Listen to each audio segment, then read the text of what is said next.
Yes, sir. Yes, sir. You know what time it is. It's Sunday night. It's time for Stallion Speaks. You know who it is. It's your boy, the Italian Stallion, back for another episode. Guys, I'm telling you, we are so close for football being back. Thank God for Thursday night and that preseason Hall of Fame game. Man, you talk about those teams going at it, trying to get a spot, and the first teamers rooting them on, the guys that are already guaranteed. Shout out to Carolina for getting it done there at the end. We all know about old Haynes King. He's a pain in the ass. We remember him from the Georgia Tech days. But how about Carson Beck looking sharp and looking healthy? And I was very happy for him, honestly. Anybody that adorned that uniform for the University of Miami, I want them to do good because maybe these kids will want to continue to come here. And based on the recruiting class, they've done that, baby. But you want to know something? You know what time it is. Let's talk about it. Obviously, I'm going to put the link up there very shortly.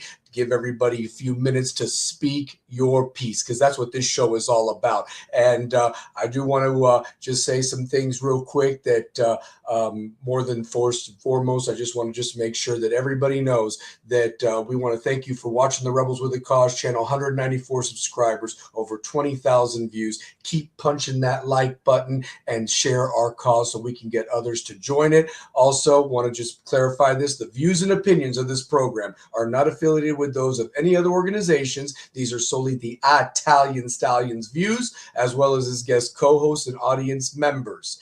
Also, remember, you can join the show by clicking that link. I will put that here in the chat box. We'll give you about 5 minutes to speak your piece or just comment in the chat box if you don't want to come on. And again, if you don't agree with what the Italian Stallion says, we can have a very civil communication right here on the platform where maybe you disagree with a lot of my viewpoints. And listen, I'm not the one that says that all this happens. I've been wrong plenty of times. But the one thing that you can say about your boy, the Italian Stallion, is I own it when I'm wrong.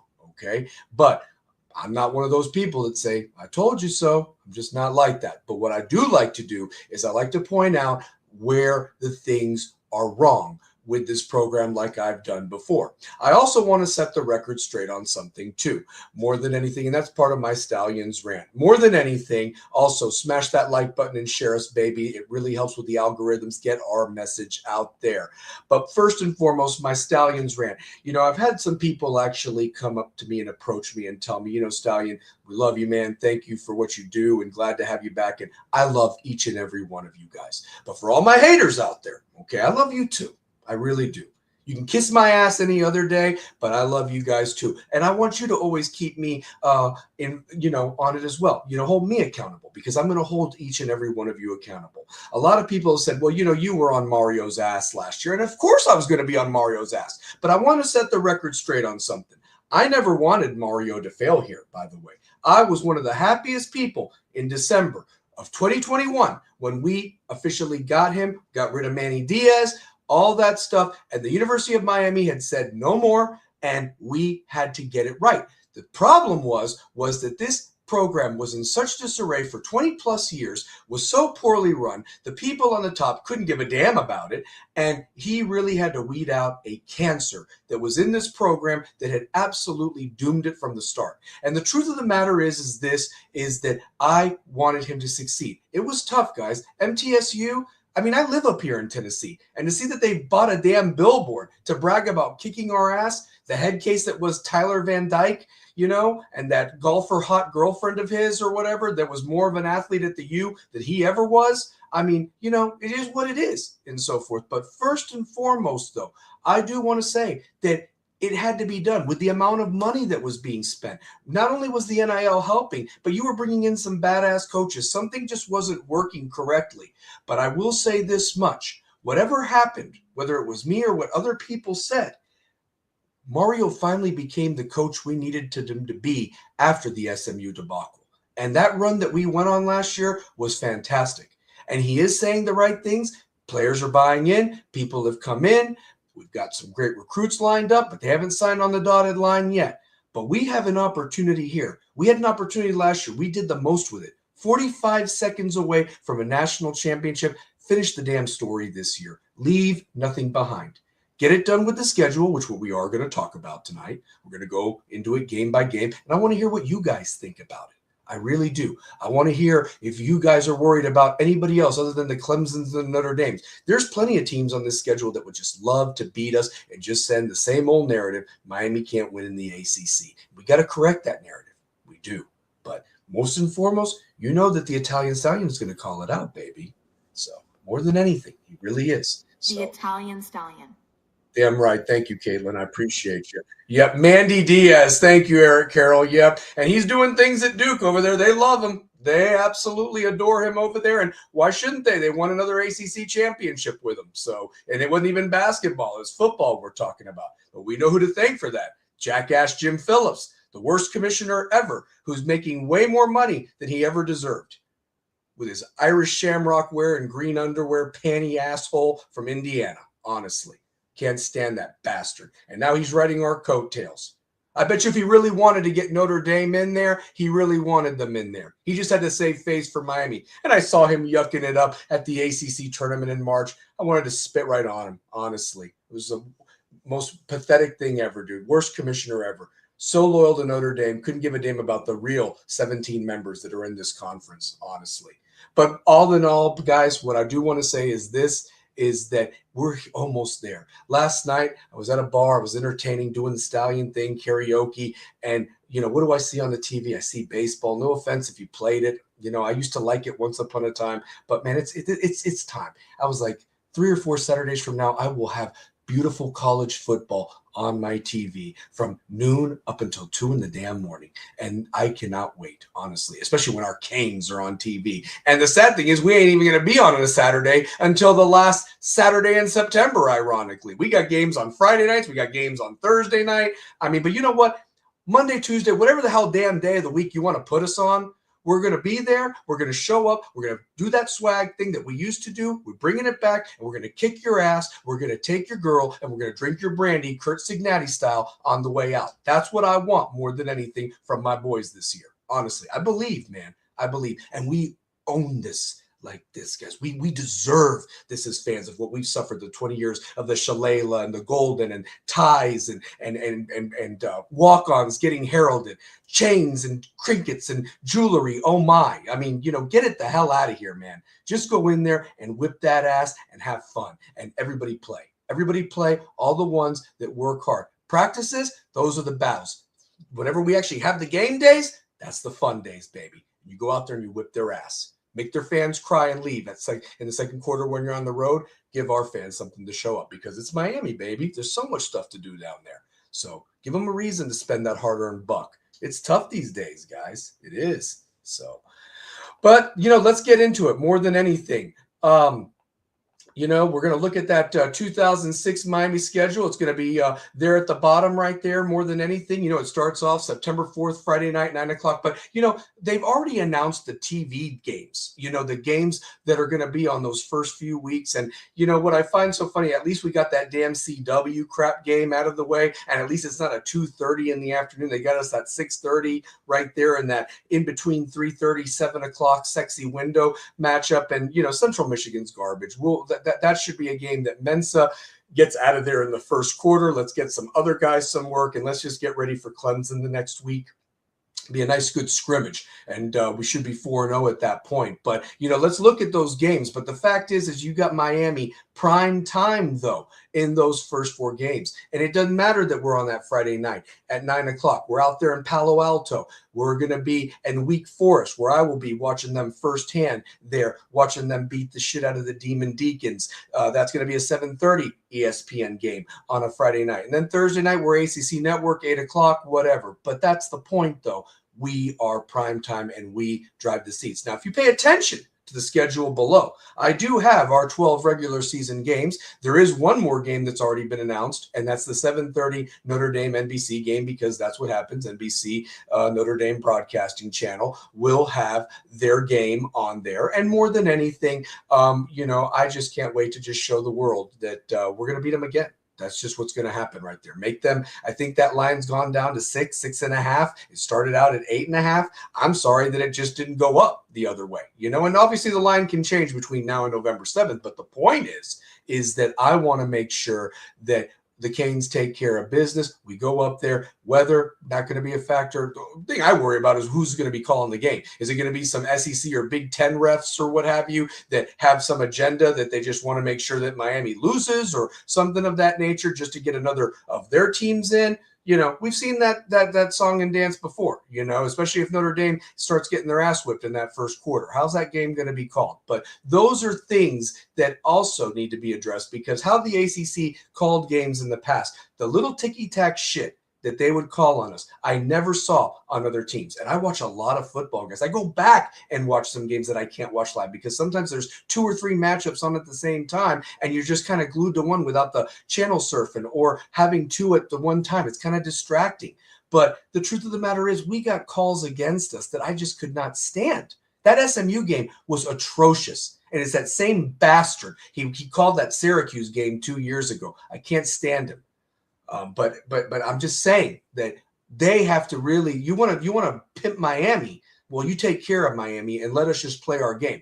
Let these teams, if they can go mano a mano, if their coaches can out-scheme us and stop us, let it be settled that way. Your job is just to make sure they don't actually kill each other on the field. That's always been, should be your MO more than anything. But, I'm about to put the link up there because I want to see what everybody's thoughts are. If you don't want to come on, put some thoughts into the games that you're kind of worried about, other than the Clemson and the Notre Dame being on the road and everything.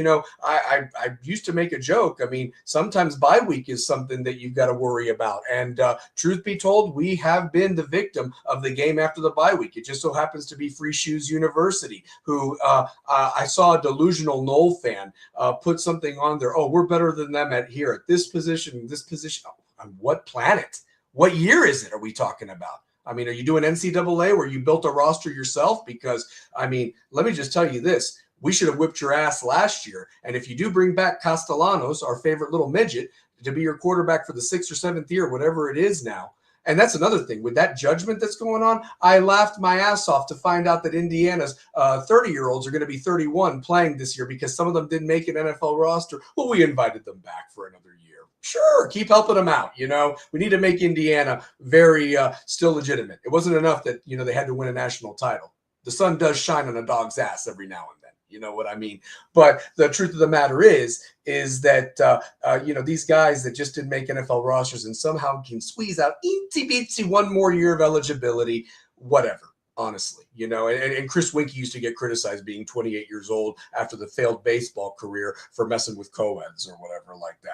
Now we got 31-year-olds there. And listen, we're guilty of it too with Cam McCormick and whatever that was. But at the same time, there's no loopholes that have been done. And I just think that, listen, you should have 5, maybe 6 years, depending on the severity of the injury or things of that nature. But when it's done, man. You either make the pros, go play arena football, if that's still a thing, XFL, Canadian football, EuroLeague, whatever, flag football with your buddies. Even if you want to do that route of maybe even joining Bishop Sycamore, if that still was a thing, you know what I mean? But, and be uncles playing against kids in high school and get your ass whipped that way. But the truth of the matter is you should do your eligibility. And when it's time to move on, it's time to pass the torch to the next group. That's what it should be about more than anything. But that judge ruling, I don't know what's going to happen, if that's going to last or what. But I try not to pay attention to so much about that. I worry about what's in front of us, and we'll play anybody. Honestly, that's what I would like to think. And we can't help that this conference has gone through such a transition in terms of coaches leaving, teams kind of falling off a bit. Clemson's got a lot to prove. They got to play LSU. And, how does that game go right off the bat? You just never know. You just never know more than anything and so forth like that. But I got my first guy coming on stage or whatever like that coming on. And he's a dear friend. He's my older brother, honestly. Not blood related, but he's been there for me since I was 16 years old, still looking out for me after all. But let's give him a warm Stallion Speaks welcome to Eric Carroll, baby.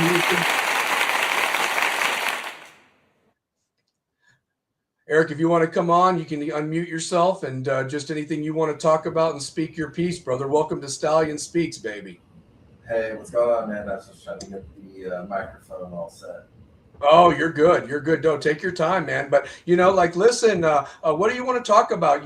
We could talk about the schedule. The other news that I did want to bring up, and I'll leave the schedule up there on the ticker at the bottom. But the other storylines this week, obviously, we talked a little bit about it last week. The rumor was Hayden Lowe was done at the University of Miami. As far as I'm concerned, Hayden Lowe never was a part of the University of Miami. Okay, because yes, he was on the team. There were some things there that happened in the offseason. He went home, he came back, but from the reports are that there were some maybe some disagreements with other teammates, and it was just too much. And basically, Mario only had him, gave him as long of a rope as he could, and the team actually voted him off, from what I understand. And what that tells me is he would have been more of a problem. And that was what was hindering this program for 20 years, with cancers in the locker room that had no business wearing that damn uniform. And, they sent him packing. They feel they have enough in that room. Sure, dude. I mean, listen, you can't. 5 stars are 5 stars. And this guy was in line to be right in the rotation with Ruben and Akeem Mesidor, who are absolutely killing it right now in preseason ball and making their teams respectively. In fact, all the Canes are looking really good. I heard Markel Bell might even get a start right off the bat there for the Eagles, and we would have loved to have had him come back, but he couldn't pass that opportunity up. So my point is that they're getting the development here, and that's something that has sorely been lacking, where the guys have not been prepared going right to the league.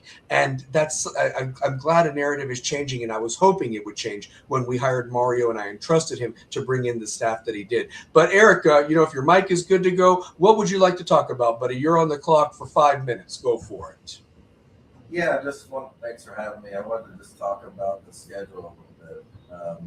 Let's talk about it. I'll just say it. I think everybody's probably thinking it. It's like pretty cupcakey.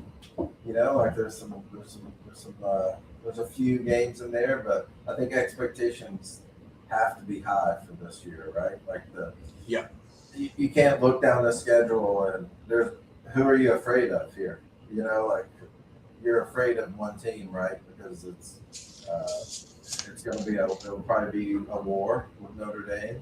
But outside of that, I mean, unless Dabo has something up his sleeve there in Clemson, which nothing would lead me to believe that until the season hasn't started, right? So it's all speculation at this point. But unless we see like a pretty drastic turnaround there in Clemson, like I'm not concerned about that game or anything that I've seen over the past 3 or 4 years. So again, you just start looking down through there, not to get ahead of ourselves or anything, but I'm not concerned about any of these games. I see one game. You obviously have the Florida State game. It's going to be a rivalry game. But they're not up to snuff yet, and right now, and Miami should beat them pretty good. I agree. I'm curious what you think. I don't want to sound arrogant. I don't want to sound arrogant or get too far ahead of myself. And Miami has a lot. They replaced a lot. We can all agree with that. But I don't think that argument holds as true as it did. 5-10 years ago, right? Oh, they replaced 10 people. So what? You replace them with people that are proven winners, right? Like that's the wide receiver kid from Duke. I can't think of his name. Cooper Barkade. Yeah, Cooper Barkade. Yeah. Yeah, you're replacing them with guys who have been stars within the league, right, against the same competition. Now, and that just happens in college football right now, right? It's not, they're replacing them with like a 4-star or a 5-star freshman kid who's unproven. You're replacing them with, one of the best quarterbacks in the entire ACC, one of the best wide receivers in the entire ACC, one of the best defensive linemen in the SEC. So it's like you're and so on and so forth across the board, right? Like, so it's much different, and so you essentially just have to worry about, do they gel? Do they, are they playing well together? Do they communicate well? Do they? Facts. That's the real issue, right? And that seems to be happening from what you've told me, what I've read, what I've seen, and that seems to happen a lot quicker these days than it did in the past. And then they get together on their own.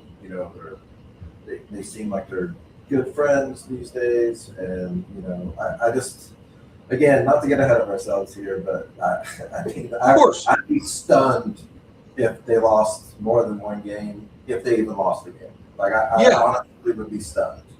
Yeah, facts. I mean, like, honestly, I know Mario is saying the right things with the 1-0. He's doing that with practices now. He's doing that with practices. He's not even doing it so much with the fact that we're even in the game mode. But you're absolutely right. I mean, I would be stunned too. Pound for pound, you look at the group, and we're going to go through it because I do have the position groups of who's kind of emerged. Now, granted, they just started. I think the first full pads was Saturday, and it was closed to the media. It was only a family day. But realistically, they've been in shorts and the shells and the helmet, and you can do a little bit. But when you finally get the pads on, that's who's really going to determine. And you've kind of already seen who's doing what. And the battles should be the best on the best. When the ones are against the ones, not anything about ones against the walk-ons. Anybody can do that. But the main thing is that this team has finally some depth. Now, there are some position groups that I'm going to highlight that we do need some help on. But help is on the way. But I think with what you've got right now and where a lot of the other contenders have some questions to answer, I mean, you absolutely hit it on the head, sir. Like, the fact is, Cooper Barkey was a 1,000-yard receiver. Look at what Darian Mensah did.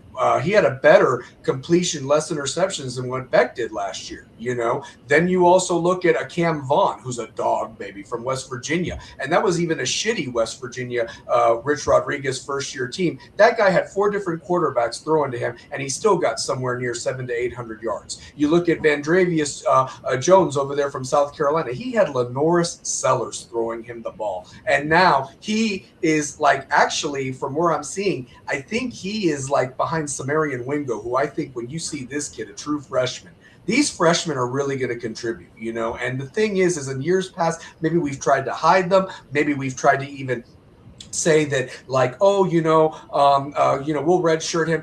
There's no guarantees you'll have him next year. There could be a team that's going to drop a bag or whatever, and if they're not happy with their playing time, and if they can help now, play them. There's no excuse why you shouldn't. That used to drive me crazy back in the day.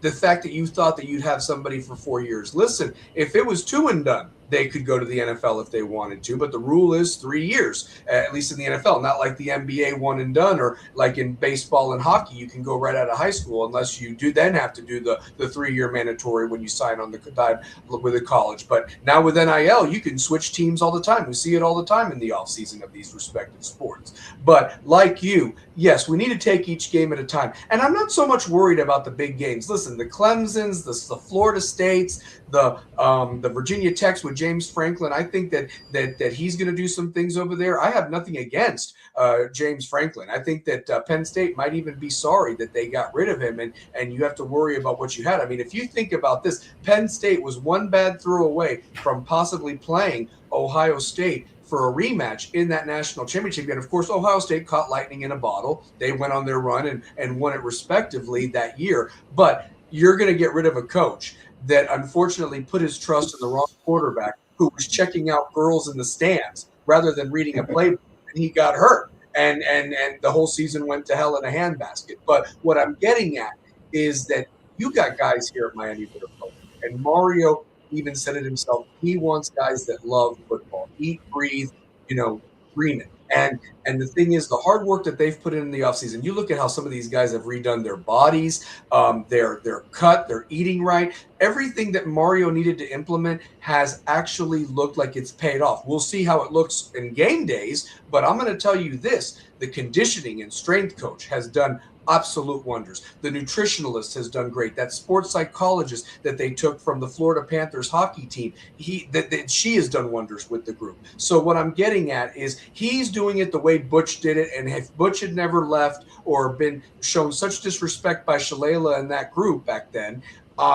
we could have had a very good run back then that just got cut short, before it even started. And even then, we had computers and a flag screw us from 3 times straight national champions. But that's beside the point. What we could do is we could go on a run right now. And more than anything, I just feel that if you take it each game at a time, and we have the depth. Injuries happen. We already lost a very big piece of the tight end room that I'm going to address as well. Luka Gilbert, if anybody didn't pay attention to it, he's out for the year with a torn ACL, and I don't even think it actually happened in practice. It was something that was going on in off-season drills, and that was the guy that was in the rotation as a true freshman, and he's a big body, 6'7", 260, and so now you've got two talented freshmen in Briggs and the other young man whose name escapes me at the time. I have it here, and so forth.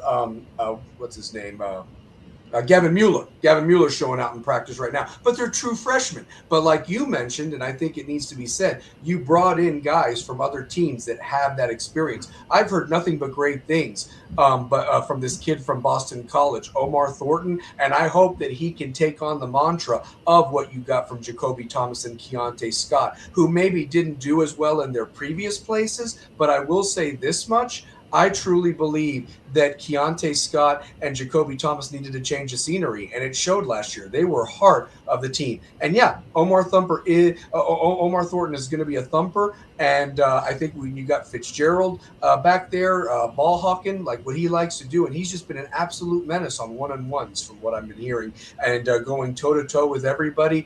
I feel sorry for some of these quarterbacks that are going to have to face us, because unless they put the ball in a tight window, it could be pick sixes and houses going the other way. And what I'm excited about is everybody talks about this offense. And yes, we've lost Ruben Bain and Akeem Mesidor, but I think that this defense has the potential to really do what those old 2001, 2002 Miami teams did, and they scored on all three sides of the ball: special teams, defense, offense. And it's that beautiful stat that nobody can really argue if Miami 2001 is the best team of all time or not, because if you take away all their offensive points and potatoes, they still go 8-4 with the amount of points that were scored with special teams and defense, which is just an insane stat to think about when it's all said and done years later after the fact. We didn't know how good we had it then.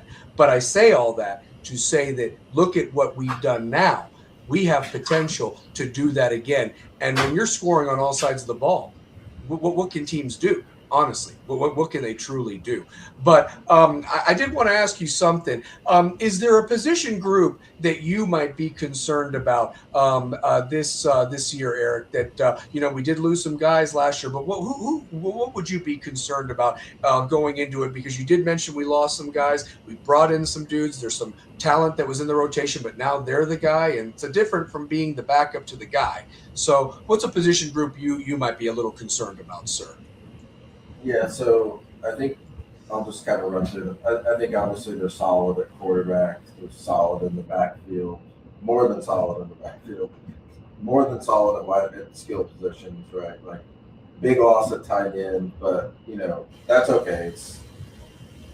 I think they'll be okay there. Offensive line, you're going to need a couple guys to step up. Somehow, I think the defensive line is going to be better in totality, right? Like you might not have a Bain situation or a Mesidor situation, but I think overall, I think you got better on the defensive line, if that makes any sense. Oh yeah, no, it does perfectly.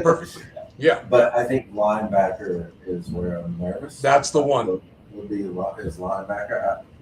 I think that's a real trouble spot, and I think the tight end thing could be an issue, but I think you can be creative around that, right? But you can't really be creative around linebackers. Right? No, linebacker's the heart of the defense, and that's what's so troublesome, Eric, to be honest with you, brother, that's what's so troublesome because, a lot of schools like to call themselves linebacker U, but I mean, when you got guys that we've produced the Ray Lewises and, Dan Morgan and the Armstead and the Bermuda Triangle back in the day. And then you look at even some of the guys even during these not so great years. Daryl Sharpton had a solid career. Colin McCarthy had a decent career up until injuries with the Titans. Sean Spence was a hell of a player till he had that bad injury. So we've always been able to produce some linebackers, but I don't know why that position has been so hard the last few years. And I'm hoping with the guys that we've got in this recruiting class coming in, and maybe the names that are showcased underneath can finally step up. But, you've got a guy in Mo Traore, great player, but he has is still recovering from a bad injury he suffered at Rutgers. Chase Smith has been here 6 years now, and he has not been able to go through a full season without an injury. Kamal Bonner is a nice transfer from NC State. Cam Pruitt has potential, but the Kellen Wiley Jr., Ezekiel Marcelin Jr., these are guys that are going to have to step up this year. Justin Edwards is another name, Jordan Campbell, but realistically, we just need to find 2 guys, and I hated that we lost Popo Aguirre last year. I wish he would have just waited his turn, but I get it. But the truth of the matter is that that's a position that needs to be great, especially when you have a 2 deep at the defensive line. I agree with you. And then you just got absolute studs at the cornerback and safety position. I mean, the battles that I'm hearing right now, and we're not even talking about the guys that are going to be coming in next year.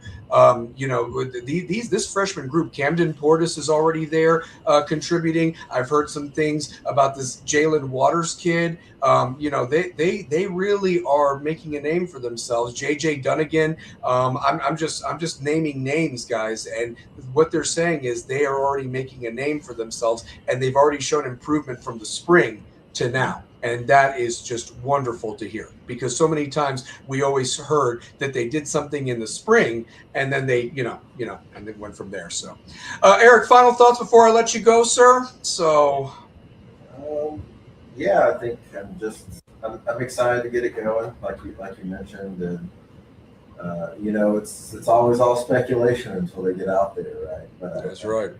For this team, I think the hopes have to be high, the expectations have to be high, and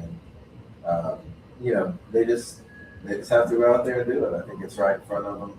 You got to figure things out. I want to see the coaches take a step forward. I want to see us not panic on offense immediately when something's not working. Stick to the game plan, right? Like running the ball. I want you to adjust. Like I want Dawson to make adjustments, but facts. He would get very trigger happy, like even in that national championship game, like we rip off a few big runs at the beginning of the game, and then they stuff a couple, and it was like we just abandoned the run, And then how do you do that? How do you do that? They got back into the game by running the ball. Ironically, like Fletcher on that big run at the start of the second half, and that's kind of what got them back into the game. Just stuff like that. You just need a step forward, not from players, but also from coaches, and just don't be so trigger happy. I agree. Stick to what you want to do. If it doesn't work, you can make some in-game adjustments, but we don't need. It's just knee-jerk reactions, I guess. I'd love to see Dawson be better at not having knee-jerk reactions. I think we're fine on defense. I'm completely fine there. I'd love to see Mario take a step forward with his game management. I know it's a big job, right? There's a lot going on. And the game moves fast.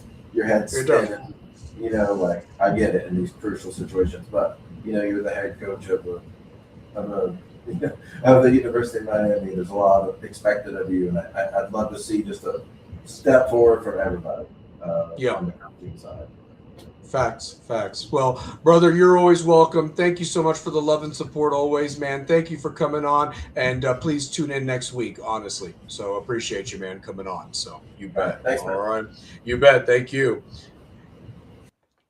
And he's absolutely right. That last part. If you missed my thing last week, I was telling who I'm about to bring on, my co-host, who I love, and I'm so glad he could make it. I know he was a little busy and he was going to be a little bit late, but I'm just glad he could make it and bring him on and tell you all the exciting things that's going on with U-Talk. Shout out to Devin Lloyd and Mel B and what they're doing over there. They had a fire show on Friday and going to bring you guys some great content. If you haven't already subscribed to them, please do so, because they have some wonderful guests. I wish I could bring on the guys that they have access to, and it's really worth joining them. And it's not even really all that costly, and you get inside stuff, and they tell it how it is, man. They're not going to be one of these platforms that just kisses the university's ass and have fooled us for 20 plus years. They tell you what's going on, and they've been going on it for 6 years now, and I couldn't be happier for those guys. And they were the ones that helped me with this platform for me and this idea. But without further ado, though, I do want to bring on my guy, my brother from another mother, and I want everybody to give him a shout out, whether you're watching this live or recorded. My favorite Cajun down from Louisiana, the great Larry Frank Jr.'s in the house, baby. How you doing, good sir? What's up, my brother? How are you today? Oh man, I'm doing great. I'm doing good. Just excited, man. We're one weekend closer to it all starting, and just to finish my last point, I addressed last week that, with Dimples, he could be the one that messes it up. When you have all this talent, you just got to make sure you have the play call, but have the personnel to run it correctly. And like Eric just said, our last guest on here, he said that how do you not do that in the national championship game, man? And it's just one of those things that's going to keep us up for many years, unfortunately, like it already's done these last 8 grueling months. But hopefully when we snap the ball with Stanford, we'll get that taste out of our mouth and just look forward. But Larry, what is going on, my brother? Talk to me, sir. I'm good, bro. I'm good. I think quick thoughts just on that. The more, and I want to shout out Melvin Bratton from the other night, who did on our platform basically let everybody know that, Beck was not healthy 100% last year. Facts. I think the best way I could sum up what happened last year and to kind of put a bow and put that to bed is that Shannon Dawson, I think, even with a healthy arm, Shannon Dawson's hands were tied as far as how to call plays because of the type of quarterback that Carson Beck was. We saw that transitioning from Cam Ward into Carson Beck. Shannon Dawson can open up the offense more with a quarterback like Cam Ward. So I just think, he kind of had to dial things back a little bit because Carson Beck obviously couldn't do some things that Cam Ward could. He doesn't have the arm strength that Cam Ward has. He's not able to change things on a dime, the mobility, the elusiveness. He doesn't have none of that, but I can then transition from what Shannon Dawson had to hold back and couldn't do to what potentially he can do with Darian Mensah coming into this season, because Darian Mensah, even though he has a few attributes different from Cam Ward, Darian Mensah certainly gives you a dynamic in the passing game that you did not have last year with Carson Beck. I think he has a stronger arm. I think he's a bit more accurate, and he can certainly tuck in and run and do things that, Carson Beck couldn't do. So I'm trusting that Shannon Dawson this season will call the right offense, and he'll call it to the strength of his personnel. And look, we also got to keep in mind, it's going to be, I think, a very, very healthy mix of pass and run because you've got that stable of backs. And it's one after the other, man. It's like you got them loaded in the chamber, man. Just put the clip in. You know what I'm saying? You got I'm going to put them. I'm going to put them. To keep talking, I'm going to put that. Look at these names down here and the weights and everything, and the order that I have them in, Larry. Not to cut you off, is what is being shown when they show the highlights of when they get that first 15 minutes or 30 minutes of practice. These are the reps of who's going first, and that's the order that it's been in right now, going into full pads this week and so forth. But keep going, sir. So I hinted to it the other night, and Mel B was, Mel B, which rightfully so, he was right. He said, there will be a healthy mix, but I ain't gonna lie to you, man. I'm hoping some kind of way that Mark Fletcher can just eat and eat and eat. Mark Fletcher is a little over 1,200 yards from being the all-time leading rusher in Miami history. And listen, I don't even have to go over the list of greats that have toted that rock, including Melvin Bratton. Alonzo Highsmith and everybody else, even it started with Chuck Foreman down to O.J. Anderson, and then we get on down into Najee Davenport and Portis and McGahee and Gore, who, by the way, is eligible for the Hall of Fame next year. I think he gets in. But I would just love some kind of way if Mark Fletcher, when he does get the ball, especially in those first couple of games, if he can get a couple of 150, 175-yard games and then just when his numbers call, just eat it up. And if he can just get opportunity after opportunity, even in the playoffs, I want Mark Fletcher somehow to eclipse those 1,200 yards.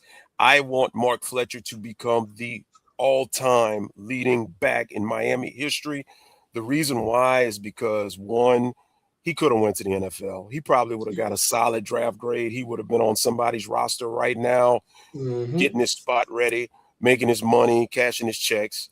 Number two, obviously, to come to Miami at a time where there was a lot of things in limbo, and he stayed the course, lost his dad, which I certainly can relate to. I can understand what he's going through with that, or what he went through, and that never really goes away. He's going to have his moments, especially, there as a Kane. I just want to see, and then his mom just traveling the country. Michael Irvin gifted her an RV this year, so Wasn't that great? Wasn't that was great? awesome. I That was loved awesome. it. Loved it. So I just want Mark Fletcher to just have every blessing that he deserves. And if part of that is becoming the all-time leading rusher in Miami history, and parlaying, all of that into a first-round grade, getting on a team, as a first-round pick, and just setting his family up for success and just having a great NFL career, I just want all the best. I want all the best for all of them, but especially for Mark Fletcher.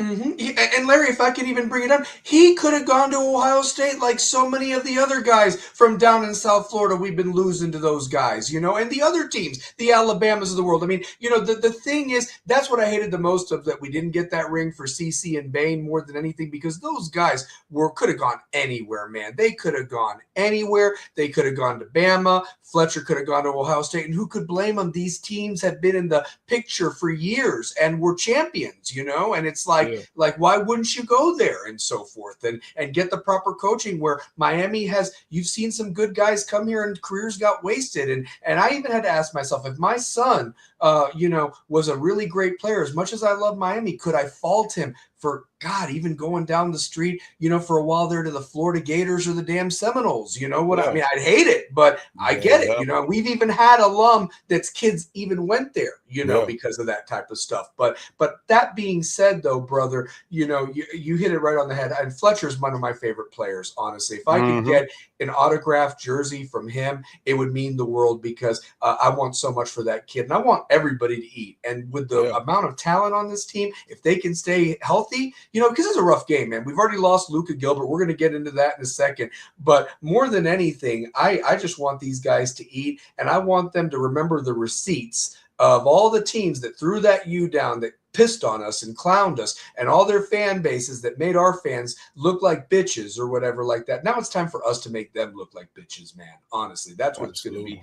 It's time. It's long overdue. But, tonight's focus, obviously, we're going to talk about that 2026 schedule. I'm going to put it on the bottom of the thing. And, Eric kind of commented that he would be shocked, other than Notre Dame, who on this schedule could beat us. And, we've tried to say that in the past, but it's never the big games we have to worry about with Mario. It's some of these smaller teams. And, it's funny, Larry, I mentioned it to you off camera, and I'm going to mention it to the audience.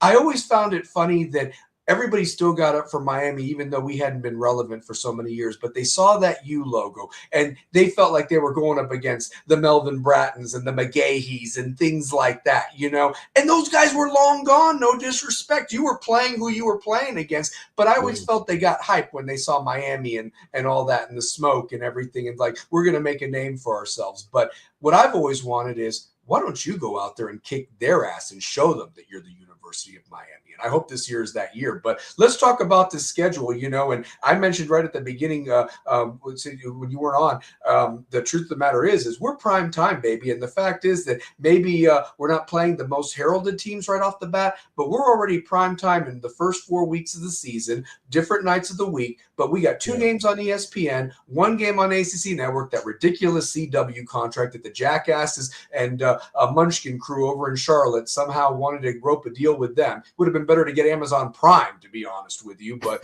that's here nor there. But truth be told, I mean, we're already 5 games with the Notre Dame NBC game. You look at it, we're already prime time in 5 of the 12 games potentially, and there should be no reason that the only other game that I did mention on the schedule that would be our noon game is I have us in Charlotte, and that was another stupid deal. How the hell you go from 8 o'clock at night to the noon game on Championship Saturday, that first weekend of December. Another wonderful decision by Jackass Jim Phillips. But go ahead, Larry, what's your thoughts on this schedule and who maybe you see that could be a problem, or, should we whip ass every game if we do what we need to do? Well, I predicted the other night, and I'm going to reiterate that prediction right here. I think Dabo and Clemson, I think Dabo is really coaching, and it's going to be dress rehearsal for the Alabama job. I think Kalen DeBoer will be on his way out of Alabama. I just don't see Alabama winning 10 games. And listen, in 2 seasons, Kalen DeBoer has lost just as many games as Nick Saban did his entire career. So Kalen DeBoer would have to stop at nothing less than an SEC championship and a top 4 seed. And even then, he would have to win, especially after what Indiana did to them.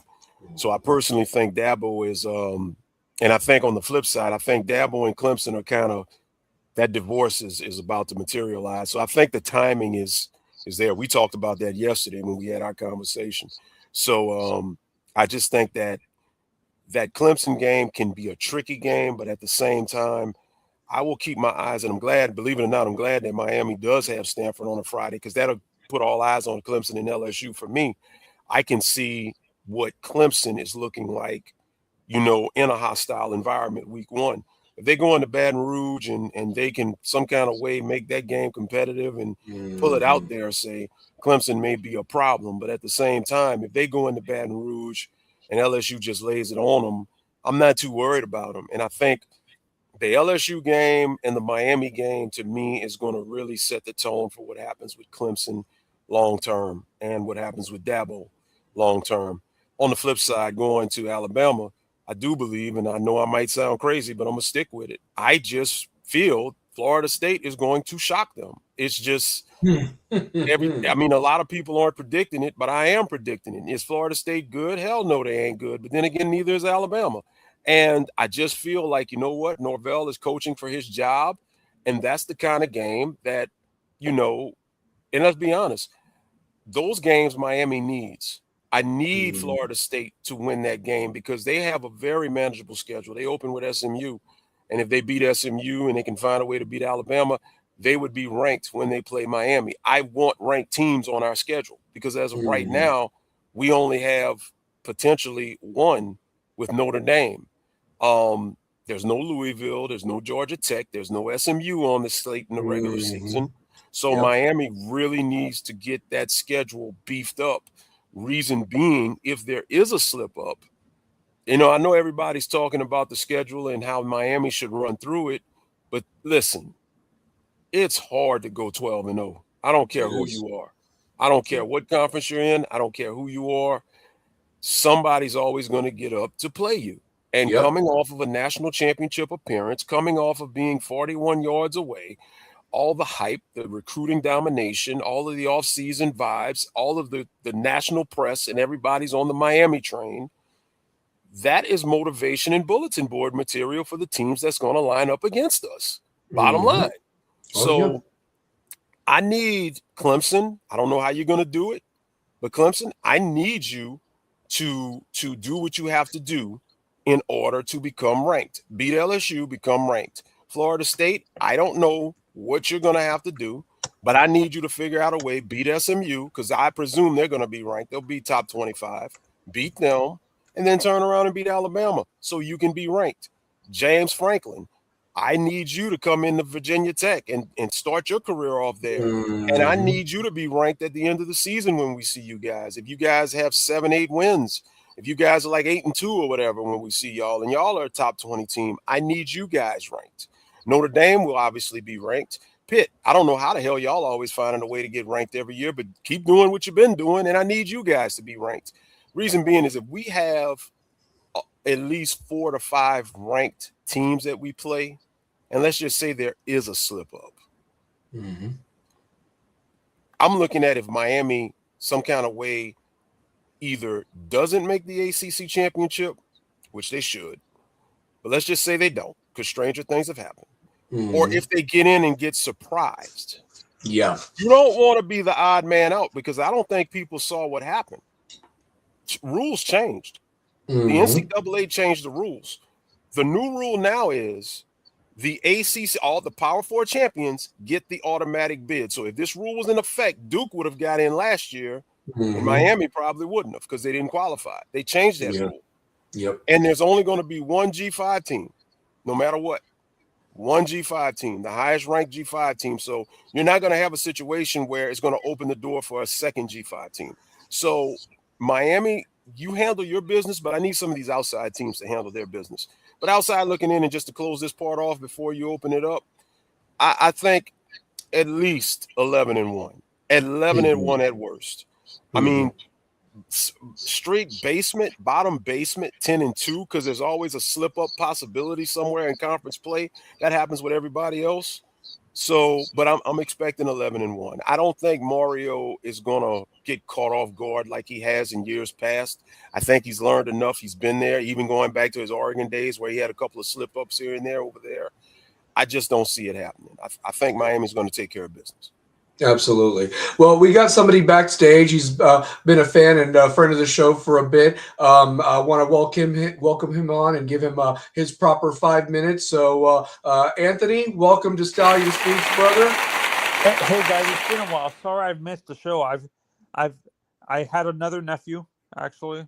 Oh, My brother had congratulations. a baby boy. Congrats. We have another Hurricanes fan, but I don't want to Great. I don't want to get him too soon. I don't want to set him up for disappointment too soon. No. You put him in a little little thing or whatever that they have for either boys or girls or whatever like that, and you put it in there. You do what you got to do. Make him a Canes fan. And listen, what a time to be born. To be honest with you, this is the time right now. So Larry, you yeah. brought up Alabama. You guys just talked about Alabama.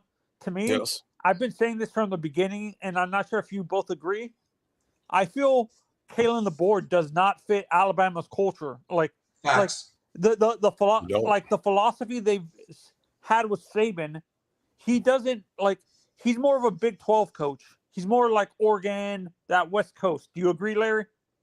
Yeah, he should have went to Michigan when the opportunity was there. No, Bottom line. honestly, I don't think he even fits at Michigan because Michigan wants to run the ball. He doesn't like.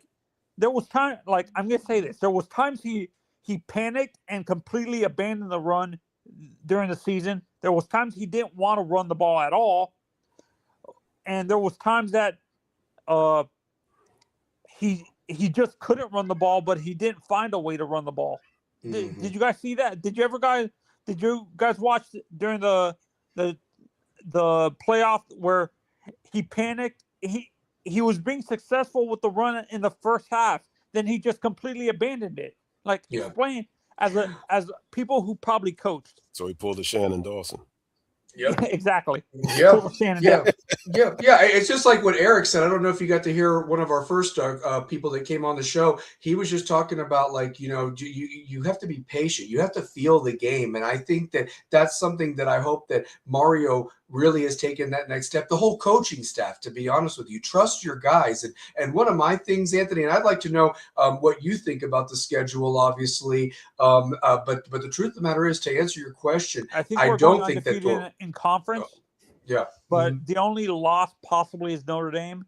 Possibly. And stuff like that because Florida State is a complete disaster. I'm saying this, and this is not a joke. I think Norvell gets fired within 3 weeks of the season, and I'm being generous with that. I'll this is where I'll disagree with you with that, because here's the thing: it would have made no difference had they fired him in December last year if they wait till the 3 weeks. But there's some clause in it that if they can get through the 8 games in November, the buyout goes down significantly. But I could see what you mean. Like if they're like 1-2 right off the bat, and there's a very good possibility with SMU. I don't think they beat Alabama. Yes. I think you have way too much faith in Norvell to do something like that, Larry. Like. No, it's not faith in Norvell. It's more doubt in DeBoer. You don't trust Because you're talking about the same Kalen DeBoer who had this so-called playoff team, and they damn near lost to a damn shit Auburn team last year. How do you get blown out by as good as Indiana was? I think Indiana's overhyped. Like they're not a great. They won a national championship, and I think they're a one-hit wonder. I don't think they No, they're make the not. playoffs again. We'll see. We'll see. No, I they're mean, not. because I don't know if you saw, Anthony, they got a couple of their guys with this new rule that are going to get to play another year. So they got 32-year-old guys on that roster. Go ahead, Larry. Let me address that. I'm hearing that from a lot of people. Number one, they have a very easy schedule. The toughest game they got is Ohio State, and they got that in Indiana. Other than that, they got USC and Michigan, which I think they're going to win that game. They don't even play Oregon in the regular season. They have a cakewalk to the Big Ten championship. They got a receiving transfer in Nick Marsh. He's pretty good. You got Jabari Sharp. They came back. They got the TCU. I don't know. I don't really know, but I mean, they got the TCU quarterback transfer. He's one of the top quarterbacks in America, and you still got Signetti. Anybody and his staff. None of his staff left either. So they got something good. You understand my lack of faith? Like I feel that was just a aberration. I understand he's bringing back players, but they're like, I feel Indiana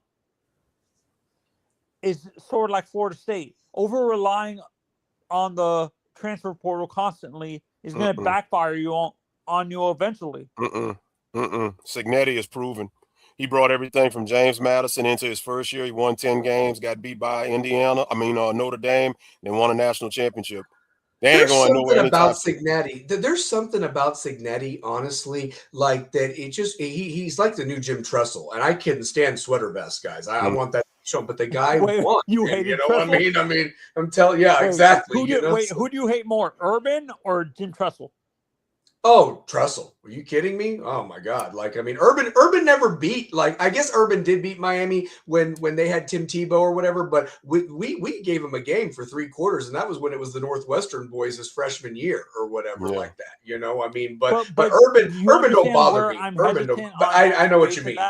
I know what you mean, though. Yeah. So, Larry, but do you understand where I'm coming from? That I don't have faith that this is repeatable. I think what you mean more is like that Mendoza was a talent. I mean, we'll give him that. He was a dorky looking guy, but he was, but there's going to be a transition there. Mendoza won them a lot of games, so for sure. So I hear what you're saying. That is not, I mean, I don't have them repeating as national champs, but they're not going to fall off. They're going to win 10 games easy. No, I got them as a playoff team. They're going to make the playoffs, but I don't think they win the national championship. Oh, no doubt. No. There's too many. No, there's too many. There's too many very teams, and they got. And I'm going to tell you this, Anthony. I agree with you on one point for sure. That Alabama, realistically, the way that they looked against Auburn, they needed the SEC refs to win that game. Then they looked like absolute dog shit against Georgia in that SEC championship. I would even argue that both Miami and Notre Dame deserve to be in rather than Alabama, just to have another SEC team in there. But at the end of the day, it was a waste to have 2 Group of 5 schools. No disrespect to your mom's Tulane, honestly, Larry, but you know what I mean. Like, honestly, it was just and Larry, since you're in like, do you think LSU is going to be as great as the media is making them out to be? Do you think Lane is going to have them win 11 games in the SEC? No. LSU, in my opinion, will be a 9-3 team. You think it's overhyping Lane? They're hyping LSU because of Lane Kiffin and the offense. LSU is going to be a 9-3 team. Their schedule, I mean, they got to go to Tennessee. They got Texas A&M. Don't they have Alabama? Don't they have Georgia? They got Alabama. They don't have Georgia, but they've got too many. They got Auburn, who might get them off guard, and they got at Tennessee. They got at Tennessee in November in Neyland Stadium, and those fans are going to throw batteries at old Lane Kiffin. I'm picking Tennessee to win that game. I'm picking Tennessee to win that game. I got them losing to Tennessee, Texas, and A&M multiple times, Larry. And you're in that area. I feel Lane. I'm not saying he's going to be the same disaster that Brian Kelly was, with him trying to, like, as a Louisiana native, when you heard Brian Kelly try to do that fake ass Cajun accent, were you pissed? I mean, I thought it was funny because I hate LSU. I thought it made them look like a bunch of jackasses. I mean, it was the human embodiment of the water taking away that you're a Hurricanes fan and you thought it was hilarious, but as a Louisiana person from that state, were you pissed that he was trying to, like, ingratiate himself to the state? I was baffled and offended because I'm like, dude, you're trying too hard. You're trying too hard to fit in with these people. Now, you want to talk about somebody that didn't fit in with culture, that didn't fit in. He did not fit in at all. Southern culture. That man couldn't coach at any team at any school in the SEC. Or in the South in general. Or in the South, period. So you think he would have failed even at Florida? Florida, Auburn, Alabama. I mean, listen, Mississippi State, Ole Miss, he may have won South 8-9 games. South Carolina, 8-9 games. But to bring him in here talking about a national championship, that was just money wasted. Now they got to pay him, and they're paying Lane, and they paid Coach O the last amount of money they owed him when they fired him. And then they wound up bringing him back to put him on staff. So that's the one I don't You understand. can't make this up. You cannot make that up, honestly. Only in America, baby. I'm telling you. And I can't remember what platform I saw this, Larry. Someone was making a joke. The only reason why Lane was only reason why Lane got fired from Bama to begin with is because there was reports that he was sleeping with Nick Saban's wife the whole time he was there. No, I would hope not. I hope Mama Saban had a little bit more. I think that's fake news. I mean, I think he likes him younger. If anything, it might have been younger. No, might have been underage. It might have been maybe Saban's. No, he might have been hitting Saban's daughter from the back. I don't think. That would have made more sense. But you understand what I'm saying? Like there was reports he was sleeping with someone in Saban's family, not his wife specifically, but in my head, I'm like, if you're worried about that, don't fire him. Keep him on the field where you can control him and stuff like that. This is why I feel he's a mercenary too. I don't think that's gonna be a complete disaster. I feel LSU and Lane is gonna be a disaster because once he finds an offensive coordinator job in the NFL, he's gonna leave. I've been telling all my LSU friends around here. I'm telling everybody, y'all are hyped talking about you're gonna win a national championship. Look, Lane is gonna have you on the doorstep of possibly getting to a national championship. The NFL is always going to be calling, and Lane only cares about Lane. Whatever team's going to buy your contract out, and Lane's going to be out of here. Bottom line. I give Lane 3 years, and he'll be in the NFL. That's it. Well, Anthony, listen, next week, we're going to talk more about other contenders and things of that nature. So please come back next week, and thank you for coming on tonight, brother. One more thing. Go ahead. I can't remember. Do you think J.J. Dunnigan, our young freshman safety, is going to make the same impact as Fitzy did last year? Oh, yeah, no, we're going to talk about that here in a second, so please stay on. We're going to talk about what we've seen so far and what we've heard through the grapevine of who's been stepping up, and he's one of the guys right off the bat that is definitely going to get some playing time. And his size and speed and what he's done. You know who he kind of reminds me of? I'm not sure if this is an off comparison.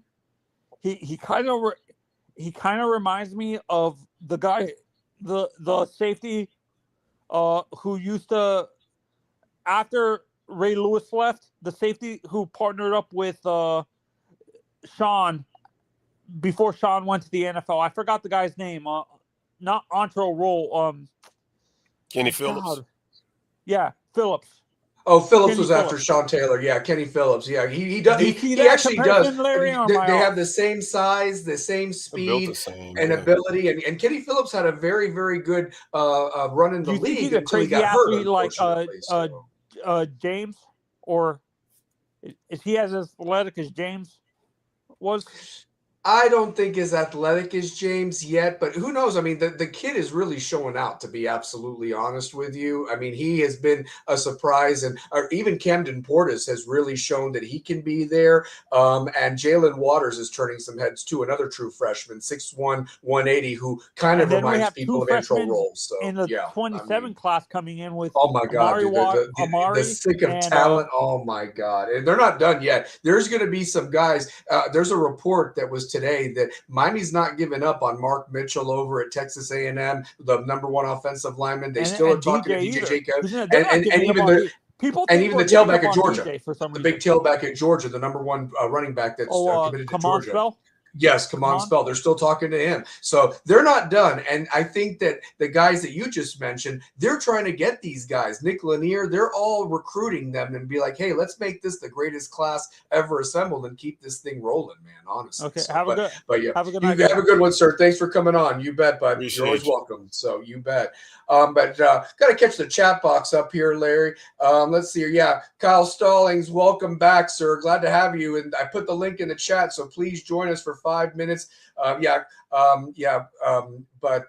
for sure. Phillips was the Gatorade Player of the Year coming out of high school. He was phenomenal. And like I said, if it wasn't for an injury, he was really doing good for the Giants there for a while, if I'm not mistaken, and he was a great player. Actually, him and Randy Phillips, no relation, but that was a really fun safety tandem before the dark years started, to be honest with you. It really was. They were on that 2005, 2006 teams and so forth. And just unfortunately just had bad luck. That's just what sucked about that era more than anything, that we would love to just forget about more than anything. So, but Dunnigan's turning heads. But yeah, let's talk about this. We can talk about the schedule, Larry, but some impressions going on right off the bat. And I do have somebody backstage. I'll bring them on here in a second so you can speak your piece. Just bear with me, Lickerdale, one moment there. But more than anything, we kind of addressed the Hayden Lowe thing.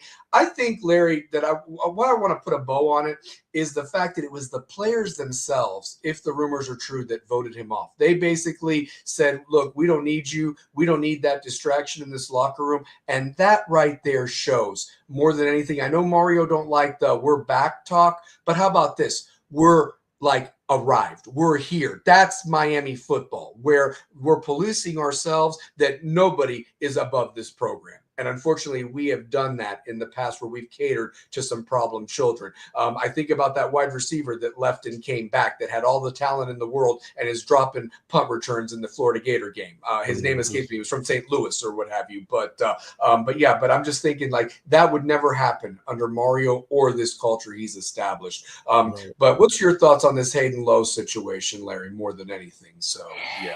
I mean, it's a talent. It's an opportunity wasted. Like I said the other night, you're in a defensive line room that was about to start churning out NFL draft picks every year, and all you had to do was get in line, put in the work, and 3-4 years from now, you're possibly a day one selection. You got all of the talent coming in, and if you're gonna, overlook what stands in front of you, to selfishly, be a cancer in the locker room. I mean, hey, happy trails. Go to USC, go to UCLA, go back on the West Coast with that crap. See how that shit works out there, Yeah, for sure. He's going to be sorry. He's going to be sorry, one way or the other. But, I mean, listen, I wish him all the best, but I don't miss him. We'll be good. We'll be good. We'll be fine. So, addition by subtraction sometimes. And the other thing too, I hated to see Luka Gilbert got out because, he did have some meaningful reps last year. And truth be told, I would have taken him in that national championship than that bastard Bowman who cost us the game. He was such a Luka would have actually blocked the guy. Luka could have actually caught the ball and not let a 5'10" cornerback dislodge the ball from him every time the ball was thrown to him. Or block the punt safe, like you said. So, but Larry, I want to ask you this, and Lickerdale, I'm going to get you on, so just be ready. Give me the thumbs up when you're ready to come on so I can have you speak your piece, brother. But I'm looking at this tight ends room. Look at the names that are down there. I mean, I know that you mentioned on You Talk the other night, Jack Nickel, which is Luke's brother. He's just there almost like for depth purposes, but not somebody that will probably contribute. But, it's kind of interesting that thank God we got in Israel Briggs and Gavin Mueller in the fold, but they're true freshmen. They're coming from big-time programs, but the game from high school to college is two different things, and luckily they got a little bit of a month to get acclimated, but, we're still waiting on Jackson Carver, who was part of that recruiting class. And I know he's had some injuries, and I for sure thought he was going to be a candidate to transfer. But truth be told, the Mario and the staff still believe in him, and so much that they brought his brother in and so forth. But those are two big bodies. Why are they not being talked about? And then the other name that really has me head scratching, because I know you didn't know what was going to happen with the Hayden Lowe situation, but before his injury issues came up, I heard that Cole McConaughey was an absolute animal that we had taken from the state of Alabama, and now you've got him on the other side of the ball, and we're not hearing nothing about him. 6'5", 250, and he was kind of in that stand-up linebacker type of mold.